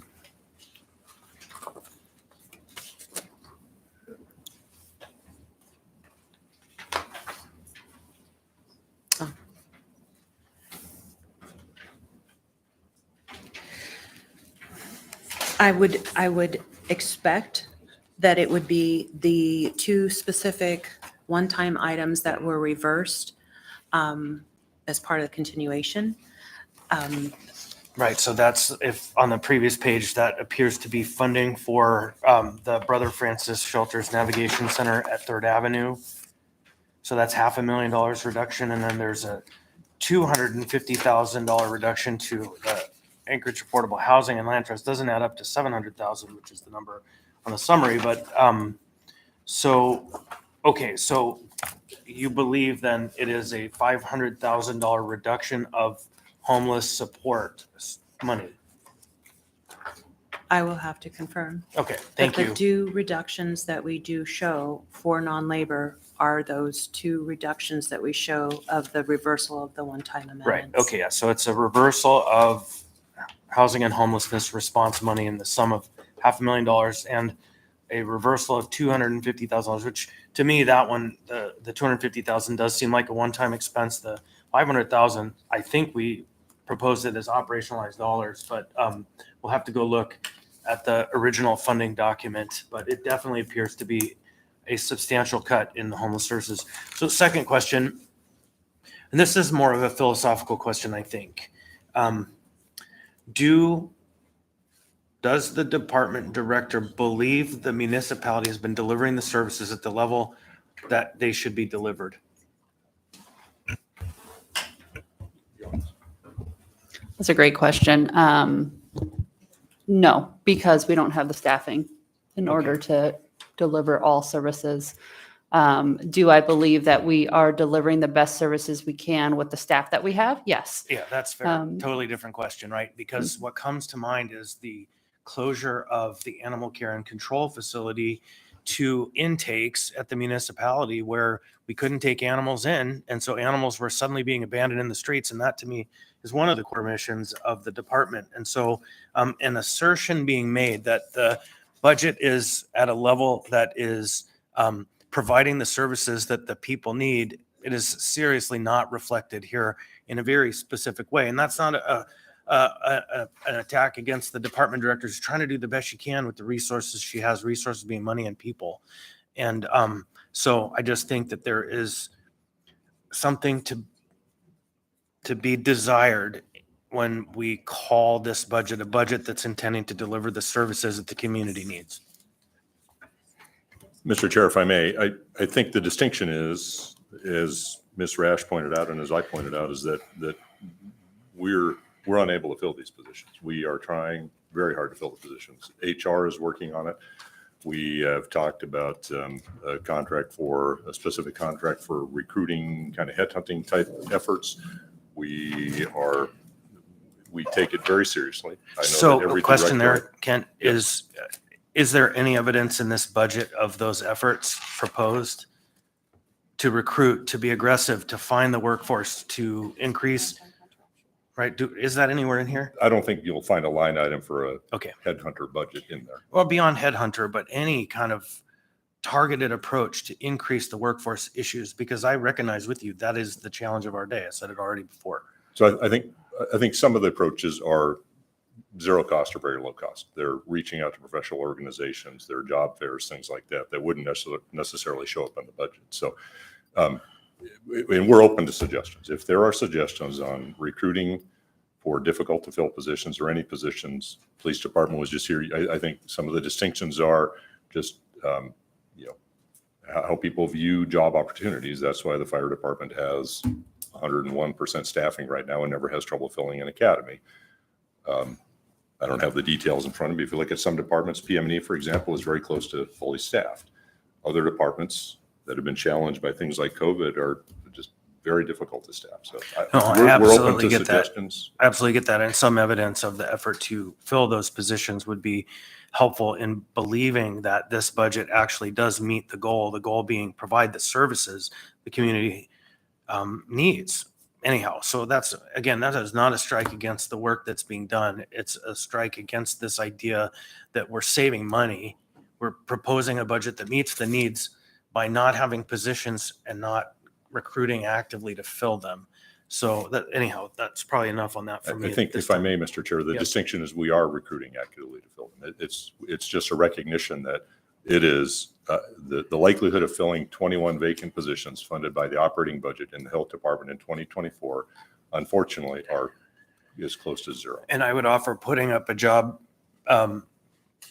vacancy on NeoGov is not actively recruiting. It's passively recruiting as best as we can with the least we have available to us. And so we need to do more. Mr. Martinez. Thank you. Yes, and I would just offer broadly with respect to recruitment, it's hard to recruit in a silo of a department when the brand of the municipality has been challenged at the core of it, right? And we could see that with respect to the staffing of leadership and the level of acting leaders and just some of the public perception of functionality plays an impact in broad recruitment. So I just wanted to be real clear that I think that's important so that folks in the administration can think about a holistic approach to rebranding to some extent the opportunities within the municipality, and then also the forward facing with the school district and making sure that we continue to build that pipeline outward, forward facing. If I may, Mr. Chair, to Mr. Martinez, fully agree with continuing and enhancing our recruitment efforts. I think today or in the next week, there's a job recruitment effort that's been coordinated with JBEAR, looking at retiring military members who might be suited to go into any number of positions. So we got that outreach going on. I think with respect to directors, I think the challenge is having been a rank and file municipal employee who was recruited for several director positions. And that I'm not saying that I was recruited for any special reason, but they look for people with experience in the departments, and taking a director position, an executive position, when you are a 15 or 20 year employee, in the minds of many rank and file employees who I could name who are highly qualified, there's a risk that goes with that. And it doesn't matter whether it's a conservative mayor or a progressive mayor. The risk is that when a new administration comes in, you might lose your job. The risk is that if an industry group is vocal enough, you may lose your job. And I can point to examples where we've seen that happen. So, and I think that as an election for any mayor approaches, the ability to fill director level executive positions is even more challenged because the outcome of the election is unknown. And as I said, I'd be glad to have a side discussion. I can name people who I don't want to name publicly, who I have recruited heavily from the ranks to consider director jobs. They would be exemplary at those positions, and they Sure. And just to close the thought on that, and to be real clear, I wasn't talking about progressive or conservative. I'm talking about brand quality, fundamental brand quality, right? And so it's really important that we really consider why people want to work for certain corporations is because before you even get into the door, you've heard really good things about the brand and the opportunities. And so the more we can really frame the positive brand of the municipality, but taking into account the consideration of dysfunctionality doesn't speak well to the positive brand of an organization seeking to recruit. And I would also put a finer point that I think the chief of the fire department has a very active and aggressive strategy that he came to the job with, and he's demonstrated that with his previous employment, building a pipeline up in Fairbanks. So I think there are some real good lessons that we can learn from various departments, but the overall just comment is branding matters. And I'll pull that back and just say also competitive pay, a safe work environment, a work environment that people want to be in is also part of that. So I have in the queue, not spoken yet, so she'll go first, Ms. Bronga, Ms. Brawley, and then Mr. Rivera. So the process of, you just mentioned pay, and we have this money that's there because there was unfilled positions. Is there any process to do a hiring bonus to try to fill some of these positions? So that would be an administration question. I think that the principle in this budget as it's laid out to us is we don't have the positions, so we're just not going to budget for those funds this year. I think they're reducing the budget based on the vacancy rate. And so that's the policy call. I believe that's at work inside of this budget, but that's really, can you deliver bonuses?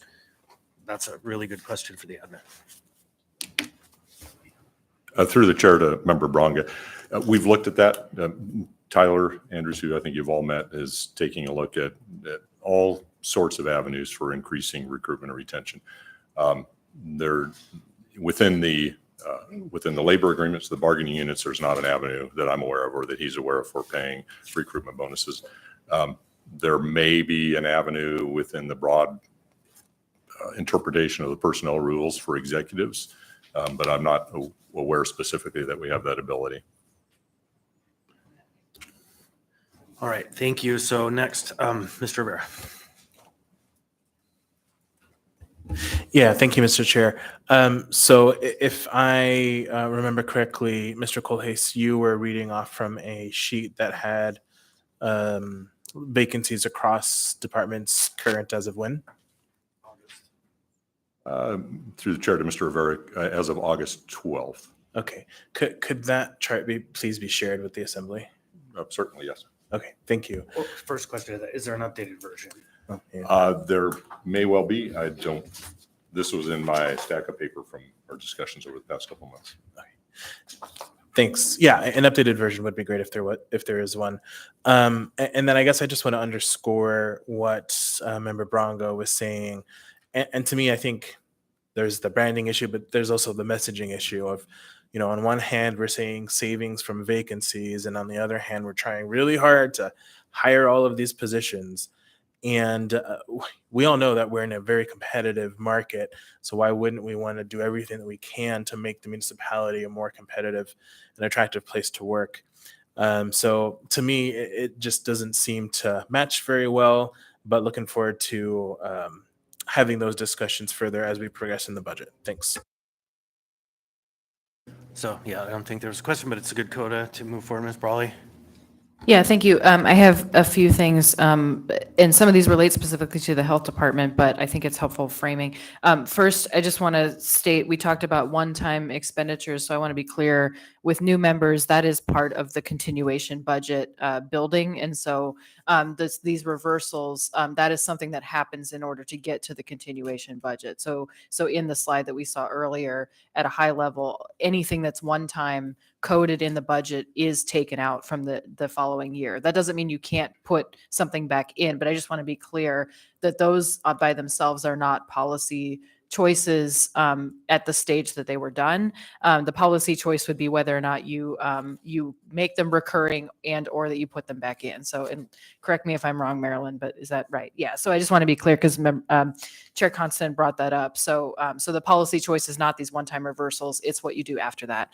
My questions first about the safety center and patrol. So Director Rash, you have presented multiple times on challenges at the safety center.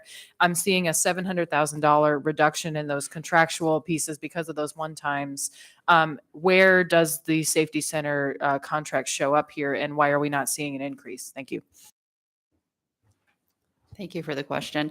So at the time when the Anchorage Health Department presented the budget to the administration, it was unknown about the exact amount needed, other than knowing that it would cost us more. So I do not see that reflected in this budget. Okay, thank you. So I'll just flag that that's something we will come back to.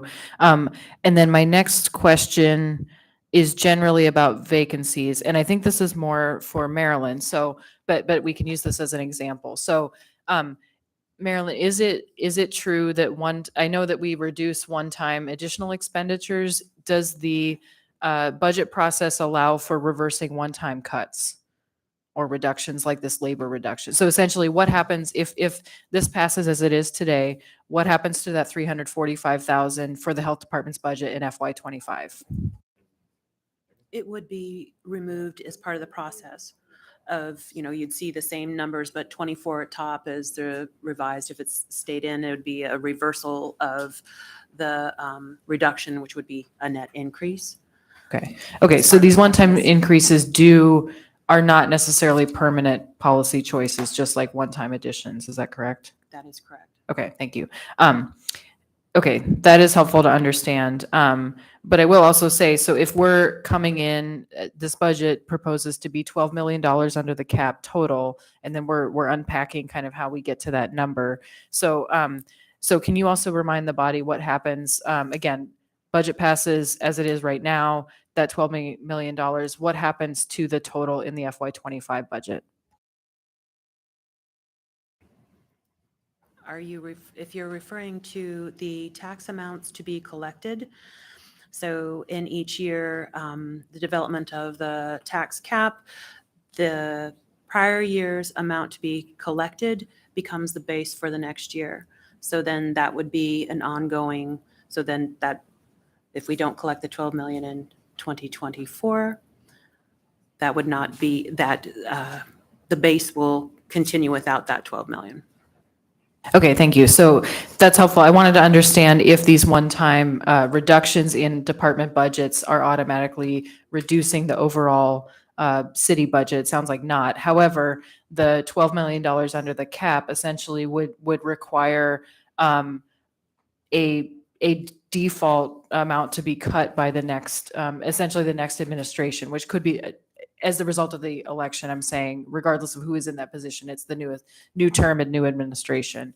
So what this would effectuate is essentially a permanent $12 million cut to our operating budget. Is that right? Absent other factors. It would be a base, it would be the tax cap base. It would be the amount that could be collected for taxing. Yeah, thank you. So just to be clear, then because there is a cap on what can be collected, inside the cap, there would require to be additional departmental cuts or essentially significant cuts to the operating budget in order to meet that tax amount for FY25. Is that right? I don't know. That's a supposition I would not answer at this time without knowing more information. There are many factors that go into the development of the budget. Ms. Zalatow. So if we have a $12 million cut this year as proposed, it's a $12 million lowering of the tax cap for next year. It's a $12 million reduction in revenues that can be collected. that are inside the cap. It would be, if they're not collected this year, the base starts off with Correct. what we Okay. collected this year. Yep. So it lowers it. But Okay, great. Thank you. So I have a question back to the question of the safety center. So do you know off the top of your head what the increased amount is? The RFP committee is meeting currently, and I don't know the amount of those new contract. All I can tell you right now is that a 6-month contract currently is $2.8 million, whereas currently annually that budget has $2 million in it. We are using vacancy savings right now to cover us for 2023, and then we'll be utilizing funds to cover the contract in 2024. So it could be just basic linear projection where we had a $2 million line in the budget now, $5 million.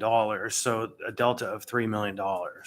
Correct. That's not accounted for in this budget. Okay, Correct. thank you. And when will we know that? I don't know the timeline. I would assume within the next 3 to 4 weeks, as a committee gets set up and reviews those proposals. Okay, thank you. Mr. Johnson and Ms. Brawley. Yeah, thanks. This is kind of tying into that conversation we just had about what this budget means for the tax cap for next year. And I realize a lot of the savings that we're hoping to see in this budget, you know, the labor savings due to vacancies, 2.6 million, that seems like we're only really hoping to achieve that for next year, right? Because our long-term intent is to fill these positions, in which case, if we were fully staffed, we wouldn't be saving that money. So it feels like potentially we're setting ourselves up for failure long-term, right? Because we're not making fundamental structural changes that will actually reduce our costs. We're just kind of essentially reducing the amount of funding we'll have available in order to meet this one-time goal. But really, if we get into this position next year, hopefully we are fully staffed and now we no longer have the revenues to cover those costs. Then we'll have to have the difficult conversations about what actual changes do we make structurally that I feel like we're just kind of kicking the can down the road here, which is disconcerting for what it means for when we're here a year from now. The new members are tuning into how the budget works, and I really love it. So thank you, Mr. Johnson. Ms. Brawley. Thank you, and I really appreciate that Mr. Johnson is picking up on what the key point is here.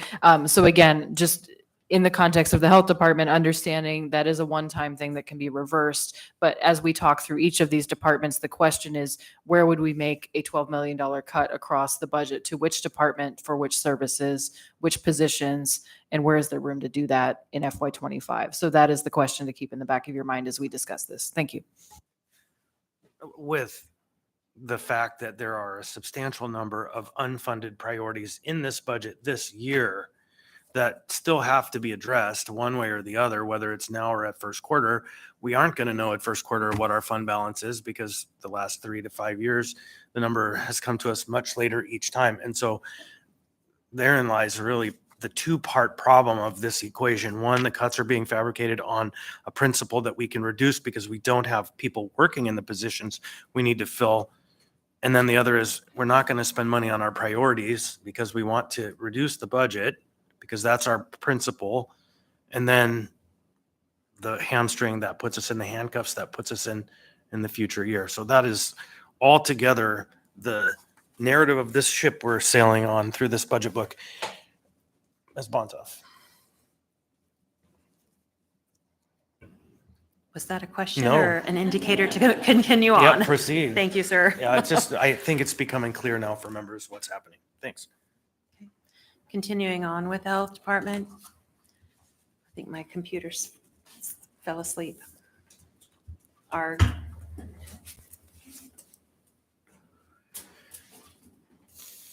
And by some twist of fate, we're still ahead of time. We can finish the health department in 5 minutes. We're right on the money. excellent. Okay, so what we're presenting here is the health department's alcohol tax programs. Same thing, one-time items were removed. continuation adjustment for labor, and then the early education grants to providers was increased by $282,000. Okay, so I have a queue, Mr. Vaughn, Mr. Rivera, Ms. Brawley, and then that's it for now. Thank you. So under the mental health and substance misuse category, those were meant to be one-time expenditures at $230,000. So they should not carry over to the proposed budget. The Recover Alaska was a one-time for their social worker training program with UAA, a one-time direct grant to Volunteers of America for a program that they were doing regarding teen engagement, and then that one-time expenditure, $30,000 for the suicide prevention campaign. So I think members will be probably looking to see what we want to do with that $230,000. Thanks. So you captured that, Marilyn. Yes, sir. So thank you for that detail, Mr. Vaughn, Ms. Brawley. Oh, no, sorry, Mr. Rivera first, then Ms. Brawley. Yeah, thank you, Mr. Chair. So a couple things. One, on the Pay for Success Home for Good housing program, which I am a fan of, we always budget 1.8 million for that. Is that contractual? We must budget that amount every year. Yes, it is until I believe It's coming 2025. up soon. Yeah, 2025. Okay. I would like to see, so fine, contractual, we got to do it. But I would like to see how much we have used annually, because I know we don't use 1.8 million. Sometimes it's less than $1 million that we use of that total. So I would like to see annually since the program began, which is a few years ago, how much we're using of that 1.8 million. Thanks. Ms. Brawley. Yeah, thank you. I had a question specifically on the admin position. So I'm looking at both the child abuse DVSA bucket and homelessness. So there's the program operations, which are essentially staff funding, as far as I know, for specific positions, including people I've worked with in the past, some of which are still here. The question is, given that we have an admin bucket, which is not within the health department itself, it's actually for tax enforcement and other features. But also given that that particular set of staff works on both of those buckets, I was wondering, or just stating intent that I believe we should move those positions to the admin line in order to more fairly represent what they are. So again, not moving them out of the health department, but reclassifying them because right now they are sitting for the most part under the homelessness bucket. They do certainly perform functions there in terms of grants and contracts, but also they work on those same, like I said, the DVSA grants that go out every year, which is another significant portion. So, and this is mainly in the interest of being clear about how much funding we are putting toward each of these buckets and for what purpose. Again, not wanting to make changes to the fact that those positions exist or what they're doing. But I wonder, and I don't know if that's a discussion for Director Rash or Marilyn, because it's covered under the, because it's just a way that it's being presented. Thanks.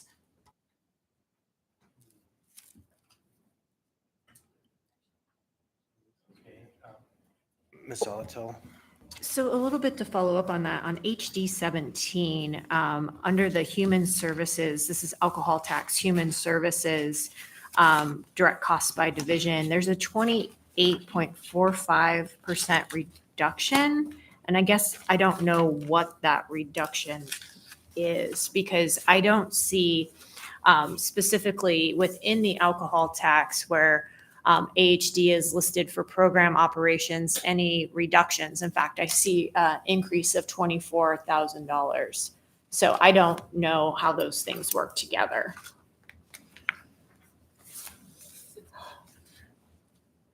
I believe if I may, the reductions on page HD 17 in the contractual services are primarily the one-time reductions from continuation. So the HD human services And I- line at the top is reflective with the contractual services? That is a summary. So walking through this report, the department summary starts with, if there were multiple divisions, it starts with the total division cost, direct Okay. cost. And so that's where it's HD, Okay. Human Services, and then it breaks it out by different cost category down below. Okay. And So it's all contractual, And which that's would have what- been the reversal of one times. Yeah, and that's what I'd assume without looking in the details, but because of what details we have, that's what I feel comfortable presenting that. Okay, thank you. Anyone else? All right, Marilyn, I think you can proceed.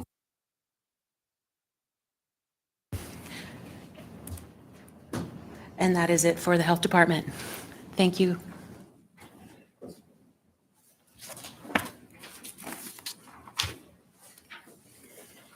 Next, we have the Parks and Recreation Department.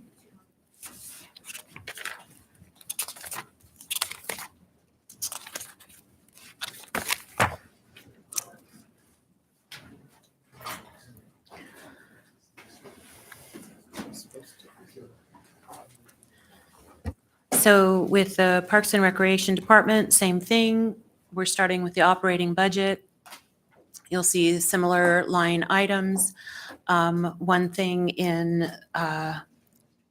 we have the debt service change due to the scheduling of the general obligation bonds, the continuation labor for contractual adjustments. There is a cemetery increase for contractual, there's a cemetery cost increase adjustment, and then a room tax adjustment related to the calculated room tax formula. And that's it for the continuation for the Parks and Recreation Department. Parks and Recreation Department does include a savings line, a one-time savings line of $367,000. And then also increases for O&M related to voter-approved bonds, and then also the Girdwood Board of Supervisors requested budget change. Okay, Chair stepped out. Any questions on Parks and Rec? Just raise your hand. Yeah, Ms. Brawley. Yeah, thank you. So I understand that we have a number of seasonal positions, and it looks like there aren't, well, I see I guess if you could talk through the change that is being made, that reduction of one seasonal position, but I'd also like to understand generally how many there are, what they do, and also whether or not they have benefits. Thank you. Sure. Thank you for the question. I'll tackle the elimination of the seasonal position first. What we did is we took the funding from a regular full-time position as well as one seasonal position, which was a relatively small amount of money, probably less than 20,000, and created a different full-time regular position. So pretty simple in that case. It addressed a need that we'd identified. As it relates to seasonal positions relative to regular full-time positions within the department. In the summertime, we have roughly probably 2 or 2.5 seasonal positions for every one regular full-time position on the park side of Parks and Rec, which is the bigger side in terms of just, counting up jobs, and slightly less on the rec side of Parks and Rec, probably 1 or 1.5 seasonal jobs for each regular position. In the wintertime, on both sides, it probably runs closer to 1-to-1. So 1 seasonal for every regular position. And just to clarify, so is it, because obviously seasonal means not the full year, so so there are winter seasonal positions, is that right? And they're different than summer seasonal positions? That's correct. When I use the term seasonal or the way we employ people, it's essentially 6 months at a time. It's actually 24 weeks, and then we'll lay an employee off for 2 weeks, whether they're here only for the summer or they're here summer and winter. And not getting into specific individuals, do they tend to be the same person, or are they fundamentally different positions such that person A who works during the summer and person B working during the winter couldn't be the same person? We have both. If I'm to understand your question correctly, we have many people that are with us for one summer only, or people that return to us summer after summer and do something else in the winter. There also are people that are here in the summer, the winter, or the following summer, and it goes on like that. Okay, thank you. And this is just a question to Kent. Was there any discussion at the administration level to changing any of those seasonal positions to full-time to the extent possible? Through the chair, there was not specific discussion about changing to a full-time. There has been discussion in general about the benefit packages that they receive. There's also been discussions about, not to get into too many details, but Mike mentioned that the seasonals, the true seasonals, there has to be a time off period between their work element or their 24 calendar weeks of working. We've talked with HR about the benefits of changing that so that we could continue to employ them. I'm going to come back to that topic in a minute, but go ahead, Ms. Salatil. Yeah, I just was curious on the position count for those that seem to just take the 2 weeks off and kind of bridge the two seasons, because I think that needs further discussion. Do you have a vacancy rate? And if so, what is it, please? If you took a look at our different divisions and you combined both the regular full-time employees and the seasonals, and you looked at those in the summertime, we were at 50 to 55% staffed through most of the divisions. I can think of one that's a little more staffed than that, and one that's quite a bit less staffed as well. If you look at the park side of Parks and Rec in the wintertime, we historically fill all our positions, including going into this winter, with a exception of a couple healthy spaces positions. I think we'll fill those. On the rec side of Parks and Rec, we continue to have some of the same challenges this winter and last winter that we have in all the divisions during the summer. So, Okay, thank you. And this is to be taken offline for follow-up information, but I would really like the contextual information around the vacant position reduction, one-time reduction of $367,465. In particular for this department, how it interplays with the full-time, part-time positions within the department. I think that's important. Because we've heard Mr. Braniff talk before about how particularly recruiting for the part-times or the seasonal positions or the part-time positions, it can be difficult. So I really want to know kind of where that interplay is so we can help those be as competitive as possible. Thank you. So I believe that the conversation about temporary versus permanent and is a significant conversation well beyond the potential delivery of benefits or recruitment issues. And I don't want to get too deep into that, but I have had conversations with the municipal attorney. I believe there's real risk at the structure that we are operating, and that real risk could have substantial financial ramifications for the municipality. And so, Ken, I'll be happy to talk with you about that offline, because I haven't chatted with you about this matter, but I have chatted with the attorneys about it, because to me, it feels like there's a real problem there. I'd be glad to have the discussion, Mr. Chair, and I would encourage us to bring Tyler into that as well. So, thank you. Yeah, thank you. So any other questions? Ms. Braga? So I imagine that there are some employees that like to not have summer or winter, that they like to be seasonal. So I just would worry that if you make them all year long, there is a subset of the population that wants to be off snowboarding all winter and happy to work in the summer. Is that correct? I think that it would be fair to say that we have employees with all sorts of different lifestyles or other activities to fill their calendars, whether they're students, or I can think of some that, for instance, work at Alyeska and they like working at Alyeska in the winter and they work for us during the summer. And so I would say that there's a mix.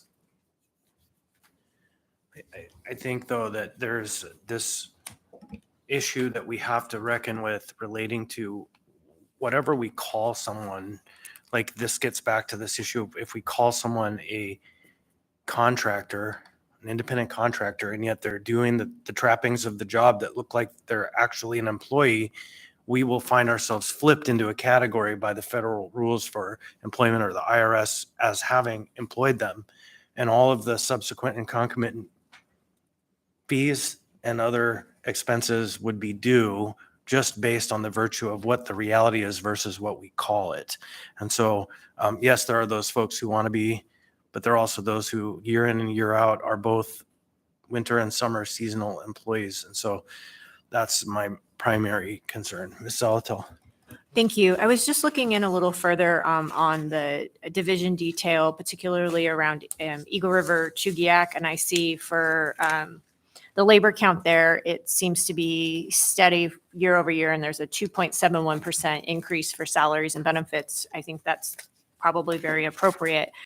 Looking at Girdwood, it's still maintaining one part-time position, but I see a percentage change in salary and benefits at 54.25%. Could you tell me a little bit about that?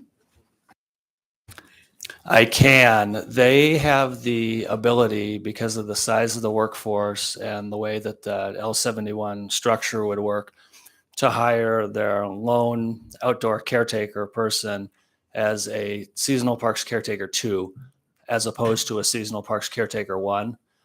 And that's because that's a unique ability to do that, because there are no other employees that it leapfrogs, for instance, a regular parks caretaker 1, which would create a conflict.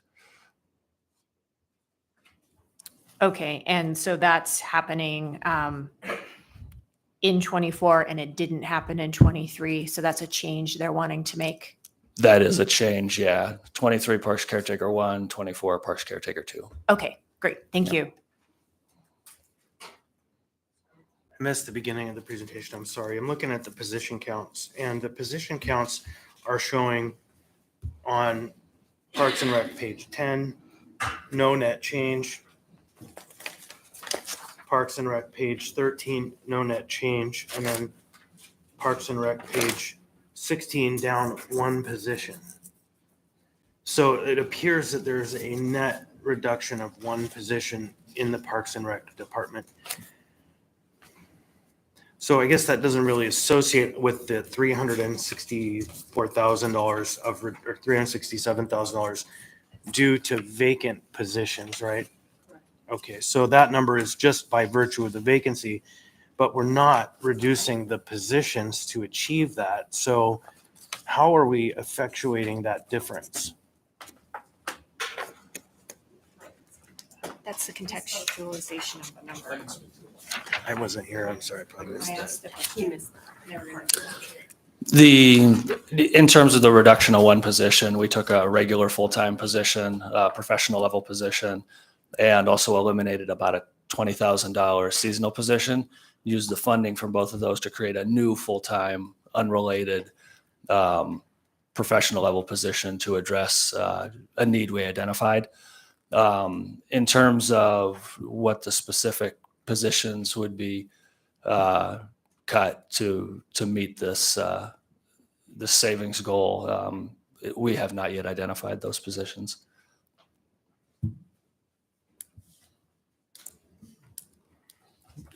So we've identified a sum of reductions in the Parks and Rec department, but not how we're going to achieve it. And yet we're being asked to approve a budget based on positions.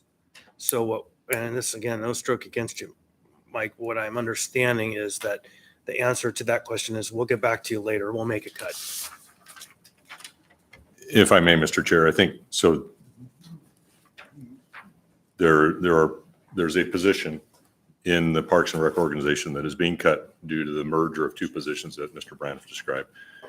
The budget reductions, the budget savings identified in the mayor's proposed budget are based on, as we discussed with other departments, the vacancy factor that exists and the likelihood, the challenges that Mike and company have had in filling those vacant positions. So the savings would come from some of those positions that we are very certain he will not be able to fill next year.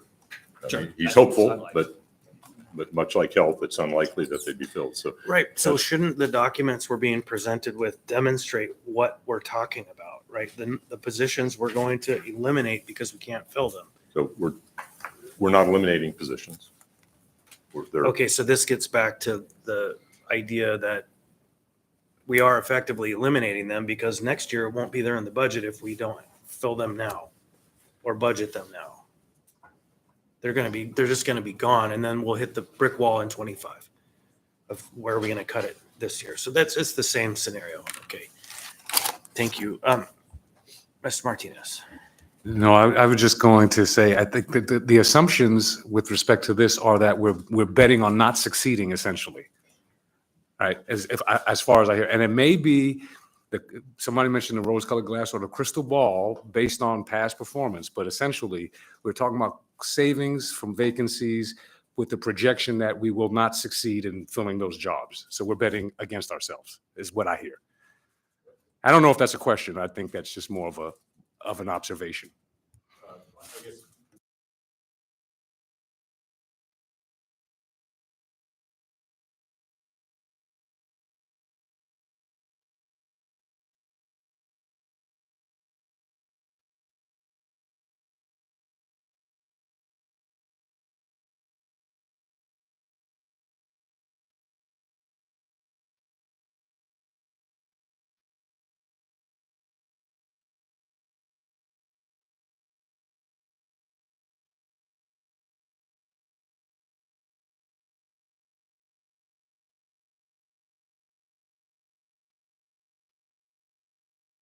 positions that are, I don't know if mine is on or not. I don't think it is. I'm sorry. If Mr. Braniff identifies positions that are very unlikely to be filled, those would be the positions where those savings would come from. If Mr. Braniff identifies areas that would benefit from a labor to non-labor transfer or labor to non-labor transfer in order to accomplish specific goals, he'd be empowered, as would all directors would be empowered to make those changes within their budget. The goal is to really utilize the expertise of directors who know their programs intimately and let them manage their programs. Thank you. Thank you. So Ms. Brawley, then Ms. Zalatil. My question was actually about the next slide, the alcohol tax. Okay, So I'll wait till then. Ms. Zalatil, go ahead. So I'm still struggling with this a little bit because with these vacancies this year, we aren't spending money that's currently in the budget. So when we do budget to actuals and we true up the budget for 23, there's going to be a fund balance just surely based on the fact that we're going to be underspent this year because we didn't have the personnel we would have liked to have had or we had budgeted for.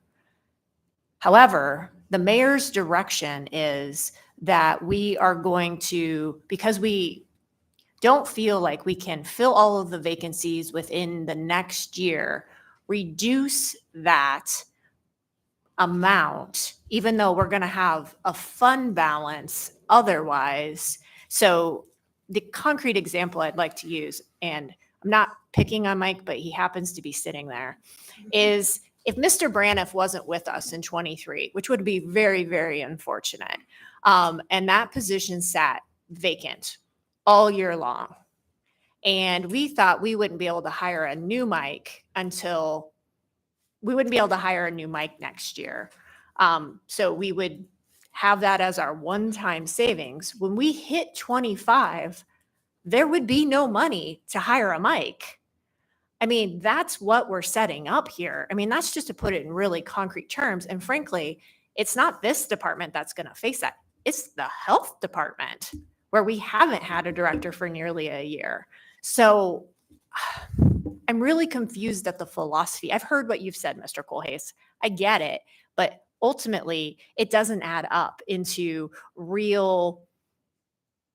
real strategy to rebuild our workforce in a way that it is sustainable, not only looking at next year, but then the following year, particularly as we want to ensure that there aren't impacts to government services.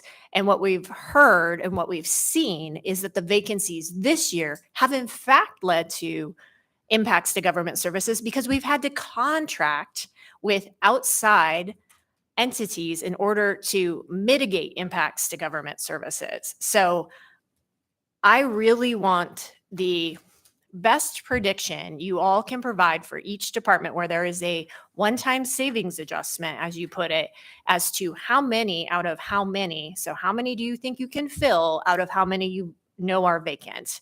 Because I feel really uncomfortable in this position, knowing that there's this fund balance coming because we are so underspent this year. Thank you.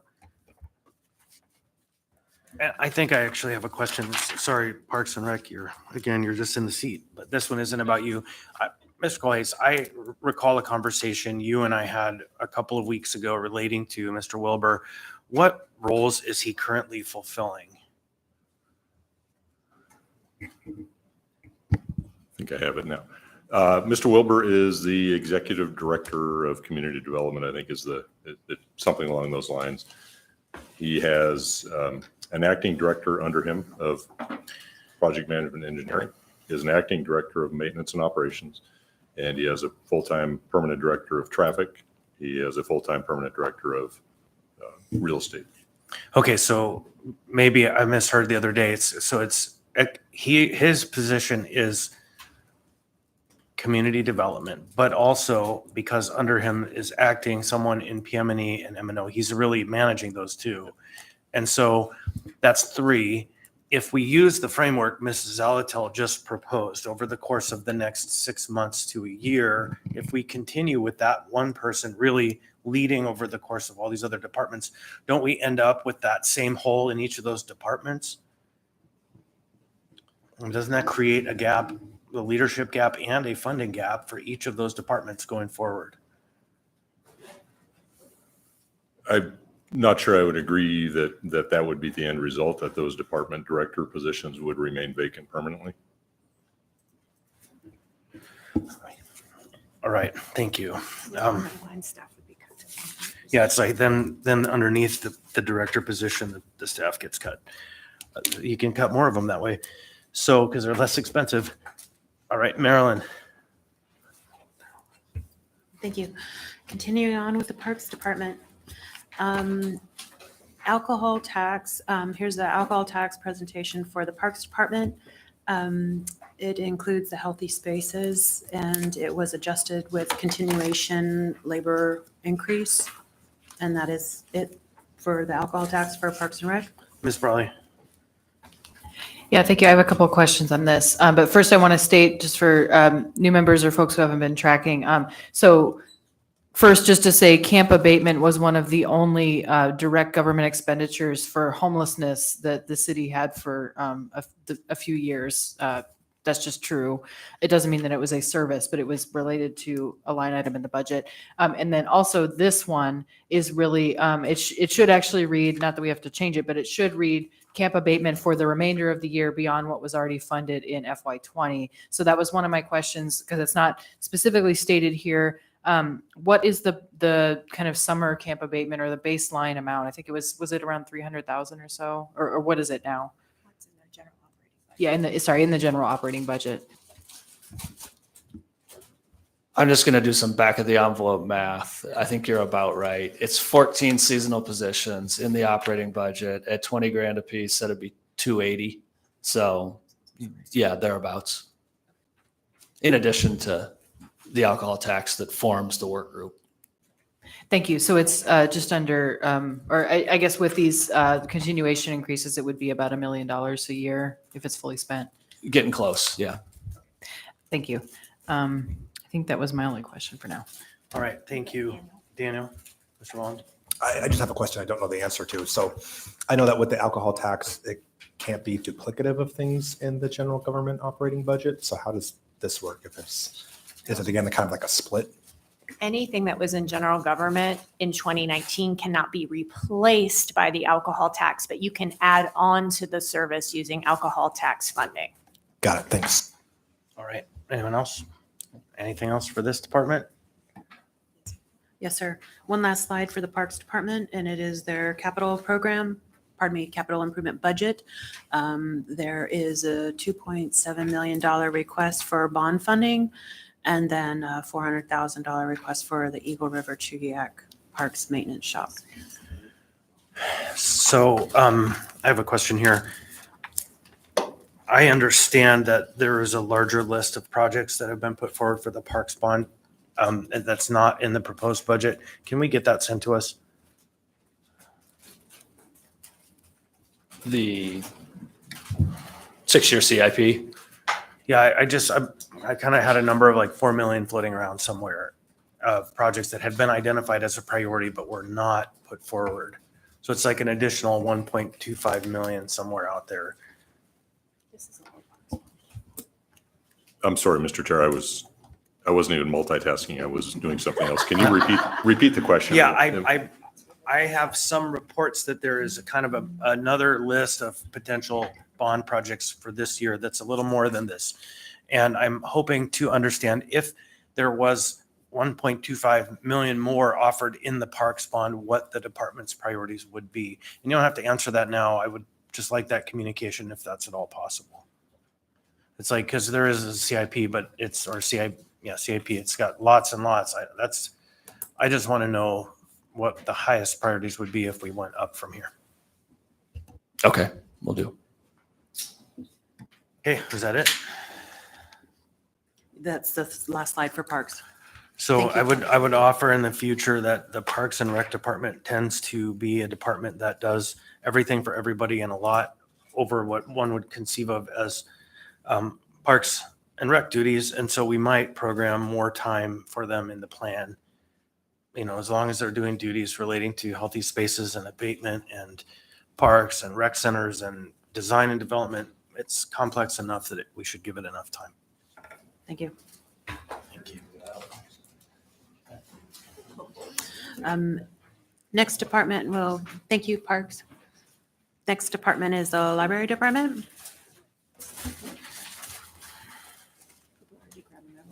I am so ready.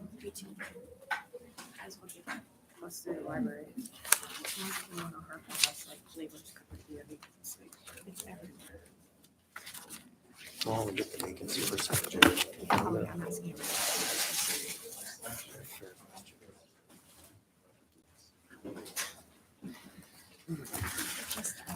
Okay, so for the Library Department, we have an operating slide is same format, one-time reversal, debt service change due to funding with grant, and then the salaries and benefits adjustments for continuation. And then the savings line item for labor is the part of the proposal.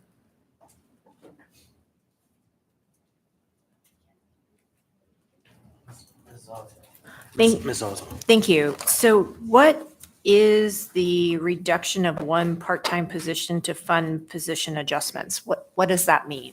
Thank you.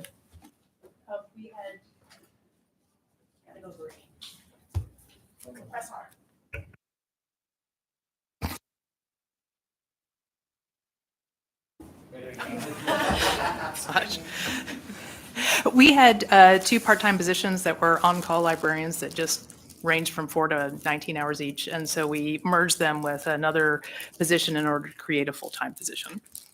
Great, thank you. And what's your vacancy rate, if any, for your department? Is less than 1%. Awesome. And my last question is, your security cameras got installed? Yes, I see it nodded yes. Is there any ongoing maintenance or operational costs associated with those? Or is all of that built into your operations budget as a matter of course? Yes. We don't know. I think it's mostly built in. Yeah, we think it's mostly built in. We're not sure. Thank you. Mr. Rivera, then Ms. Brawley.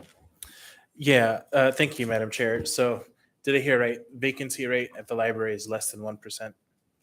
We currently have 6 open positions that we're actively hiring for.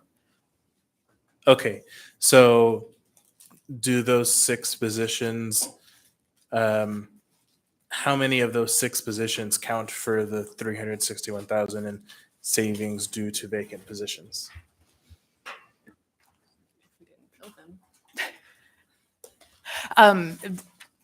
We're planning on filling them in first quarter of 2024, so they're open right now. If that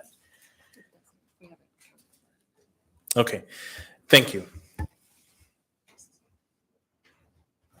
I'm sorry, I guess I'm just really confused here, and this seems to be a consistent theme. You say you think you're going to be fully staffed in the first quarter of FY 2024, but then we're also budgeting 360,000 for vacant positions. I don't know how to square that in my mind.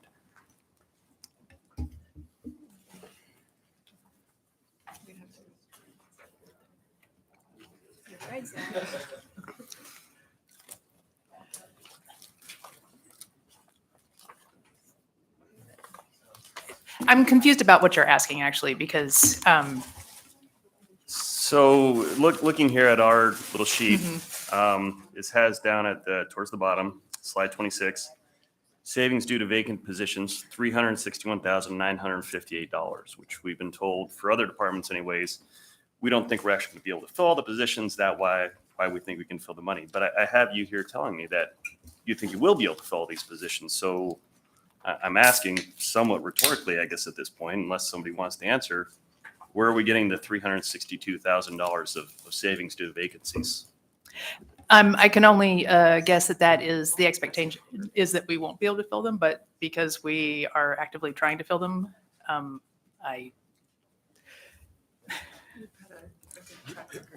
this is, I don't want to misspeak, but we are having a good track record of filling our positions, and we're actively trying to fill all of our positions. So I don't expect that savings ultimately. If I may, Mr. Chair, I'll take the responsibility and blame for this one. Ms. McClure was away from the office for a period of time, and I didn't coordinate with her closely. So we're expecting that the library will identify $361,000 in labor savings, and that may affect her recruitment plans. Ms. McClure, I just want to thank you for your honesty, because the reality in this process is that people on this dais are seeing what's going on here. And, you know, you finishing your degree and being gone put you in a position where maybe you didn't have the full facts. And I'm sorry that just happened, but it felt refreshing, because it's difficult for department heads to come before us and take what I believe is a party line message and not a fundamental reality message. And so, amazing. Thank you. Scott. Thank you for being here. Just a question for Chugiak Eagle River, because there's no breakdown for us specifically. I just want to make sure there are no changes planned for our library in 2024. No. It's a lovely library. Thank you. All right, Ms. Brawley. Yeah, just to follow up on the line of questioning from Member Zalatil. So not to beat this to death, but if there's no vacancies, then this assumed cut to the department, this one-time cut would essentially end up as an overage in 2024. Is that, and I think that's more a question for Marilyn. So if it plays out as it is, and then there's, you know, let's say all positions are filled and there's no savings from those vacancies in 2024, then would we be expecting to see in the actuals later in the year 2024 that the library actually has an overage on their budget, given their obligations to pay employees? That is a fair assumption, assuming all positions remain filled. So no, Ms. Brawley, we just had it said to us plainly by the manager, they will be expected to cut. And so that's the bottom line. Go ahead, Ms. Zalatil.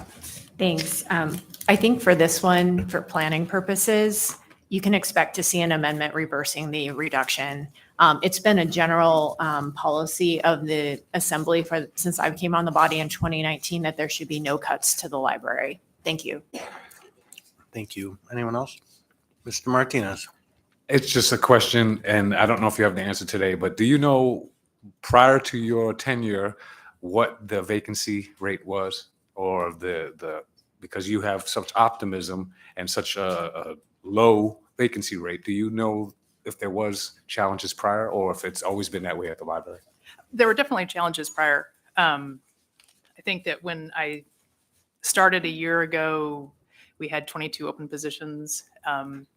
So some of those actually, on the books, it looked like there were 22 positions, and some of them actually were unfunded. And so we've been doing a lot of cleanup too. I just want to thank you for bringing the level of professional. I always compliment the professionals who step up into service. So I appreciate you and your optimism, because I don't want us betting against ourselves in a budget as well. Thank you. Ms. Zalatel. Oh, no, next slide. We gotta get to the Okay, next slide. Mr. Rivera, go ahead. We're ready for the next, we're going to the next one.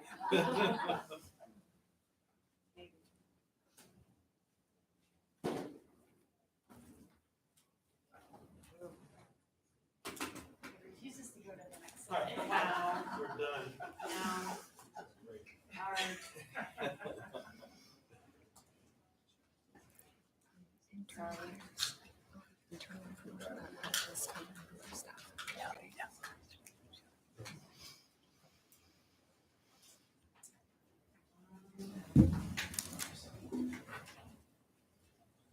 My direction keys are not working. Nothing's working. Did it freeze? Mr. Chair, while we wait, can I say Mr. something? Bond?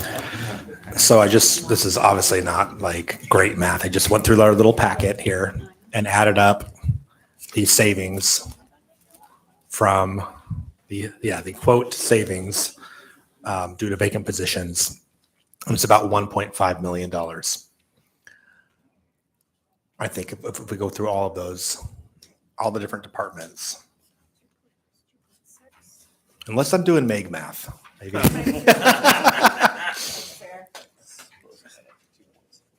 It's 2.6 is what it's supposed to add up to. Reported, yeah. Supposed to. On the overview. So I think I'm okay. That's the total. Okay, so maybe I'm missing the cut, some of them. So 2.6. Let's use that as our assumption. I guess I wonder why are we doing this? We're still if we didn't have these categories in there, the mayor could still say, here's my budget. It's $10 million, $9.5 million under the tax cap. So why, I mean, I guess I just don't get the purpose of it. Why act like we're not trying to fill those vacancies or sort of arbitrarily saying which ones we will likely be able to or which ones we're not. And then as members have brought up, what does that do for us the next budget cycle? So I think I'm just putting it out there to the administration, maybe that the mayor could still have a talking point that he's reducing the budget and bringing it well under the cap, even if we kept all of these positions funded. So.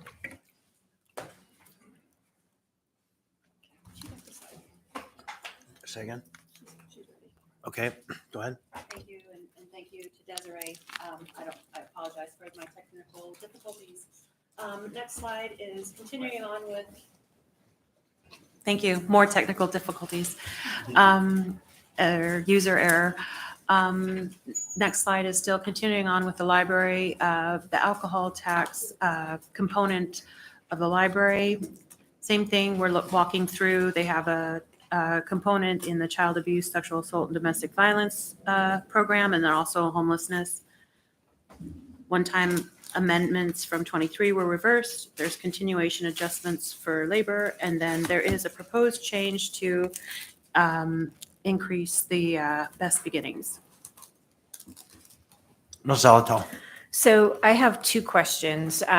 On Best Beginnings, that's an increase of $100,000. What are we actually going to be changing about that? Or is it the demand high or whatever's driving that increase, proposed increase?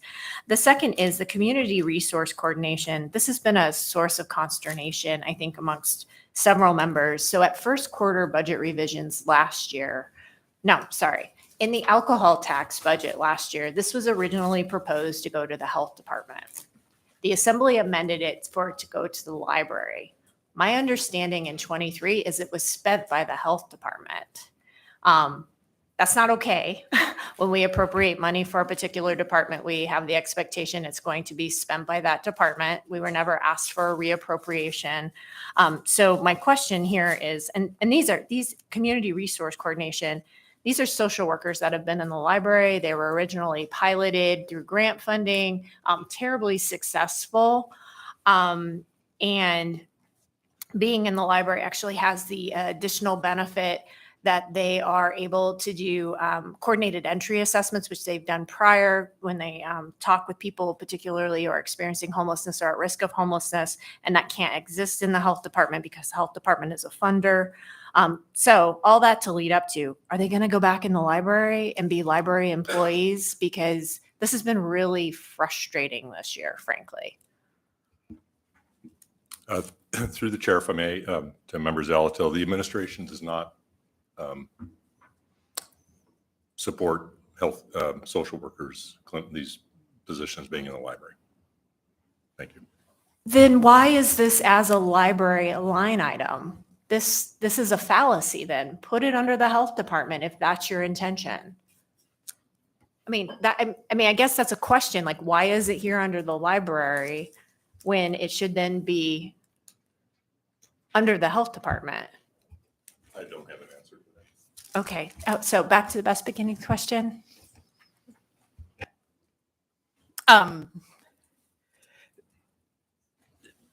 The library has not been a grantor before, and so it's taken us some time in 2023 to figure out how to administer this grant. And we have now figured it out, and we have it, and it will be showing up in front of the assembly soon. And so then when more money is added to it, that's great, more money for Best Beginnings. But what are we going to be asking Best Beginnings to do, or do they need a capacity increase for the more money? Like, that's the piece I'm not clear on. In the grant, it's mostly for, I think it's like the Dolly Parton and reaching more zip codes within Anchorage. I think, as our understanding is, it mostly has to do with the Dolly Parton Imagination Library and reaching a larger number of zip codes. Mr. Rivera. Yeah, thank you, Mr. Chair. Yeah, it's extremely frustrating, the policy position that the administration has taken with regard to those social workers at the library. When we did have those social workers at the library, they did tremendous work. And not having them there, it's just ignoring the reality that people experiencing homelessness use our library. They continue to use our library, and we need to have those kinds of supports there for them. So if the administration refuses to implement those particular positions as we budget them, then perhaps there's some alternative mechanisms that we need to be looking at, perhaps contracting that work out if the administration doesn't want to hire employees or some other mechanism. So that's certainly something that I will be exploring. Thank you. I am going to put a little finer point on that. I believe after what we just heard, that it's just not their interest, that I'm going to be looking for a $350,000 cut to the mayor and the manager's budget to incentivize fidelity to the budget. Because at this point, it's just, we're making stuff up and we're not going to do what you say. We're not going to implement faithfully this budget. And so there is an extraordinary lack of faith. It was great to hear it expressed. So maybe your path is less harmful to take these funds and contract them. But I can tell you my knee-jerk reaction to being told we're just not going to do it is, okay, we'll come up with some alternative means of motivation. Ms. Bonzoff. And the next slide for the library. Your mic is off. Thank you again. Sorry. Ms. Barley, go ahead. Sorry, I do have one question on the alcohol tax or the Best Beginnings. Or I guess, sorry, it's not a question, but I do want to flag this because I think it's important for members.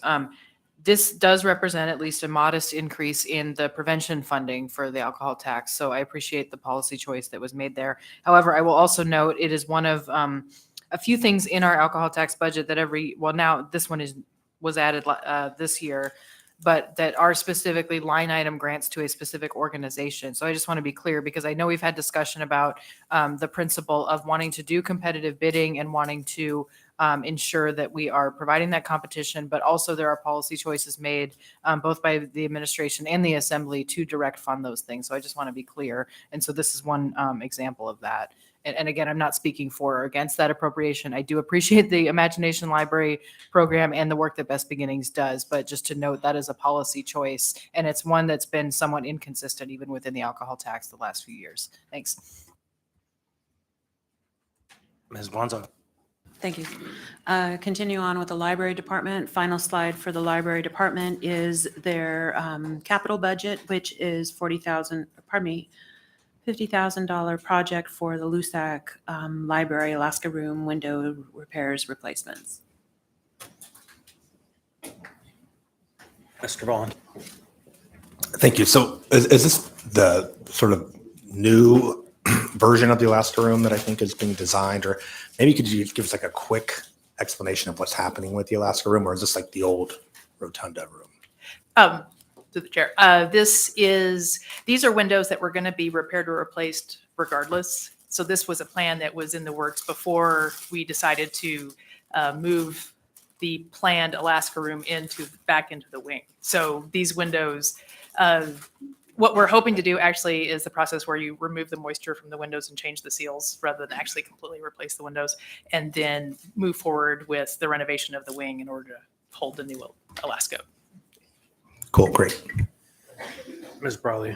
Yeah, thank you. One project I don't see represented in these slides or in the budget so far is the downtown library. I just wondered, what is the general status of that? And what, if any, spending is contemplated in FY24? Because it looks like there isn't any at this point. Thank you.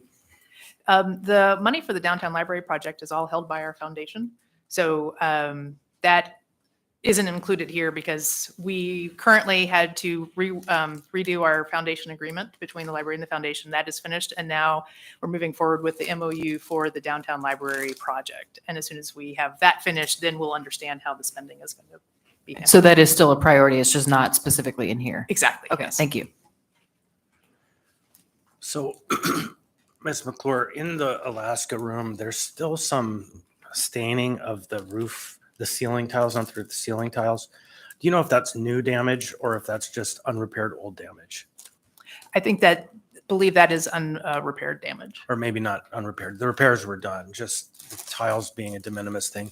It's a beautiful room, and that was the one thing. You look up and you see these kind of ring stains, and it makes me fearful that history is going to repeat itself. Definitely don't want that. That is definitely going to be part of the renovation of that space. We're going to completely redo that dome area. Okay, thank you. Any other slides on this presentation? No, sir. So Marilyn, we are going to honor you with a break. So you can take some time and get a snack. And yeah, we'll be back actually a little bit later, 2:05. Yeah, thank you.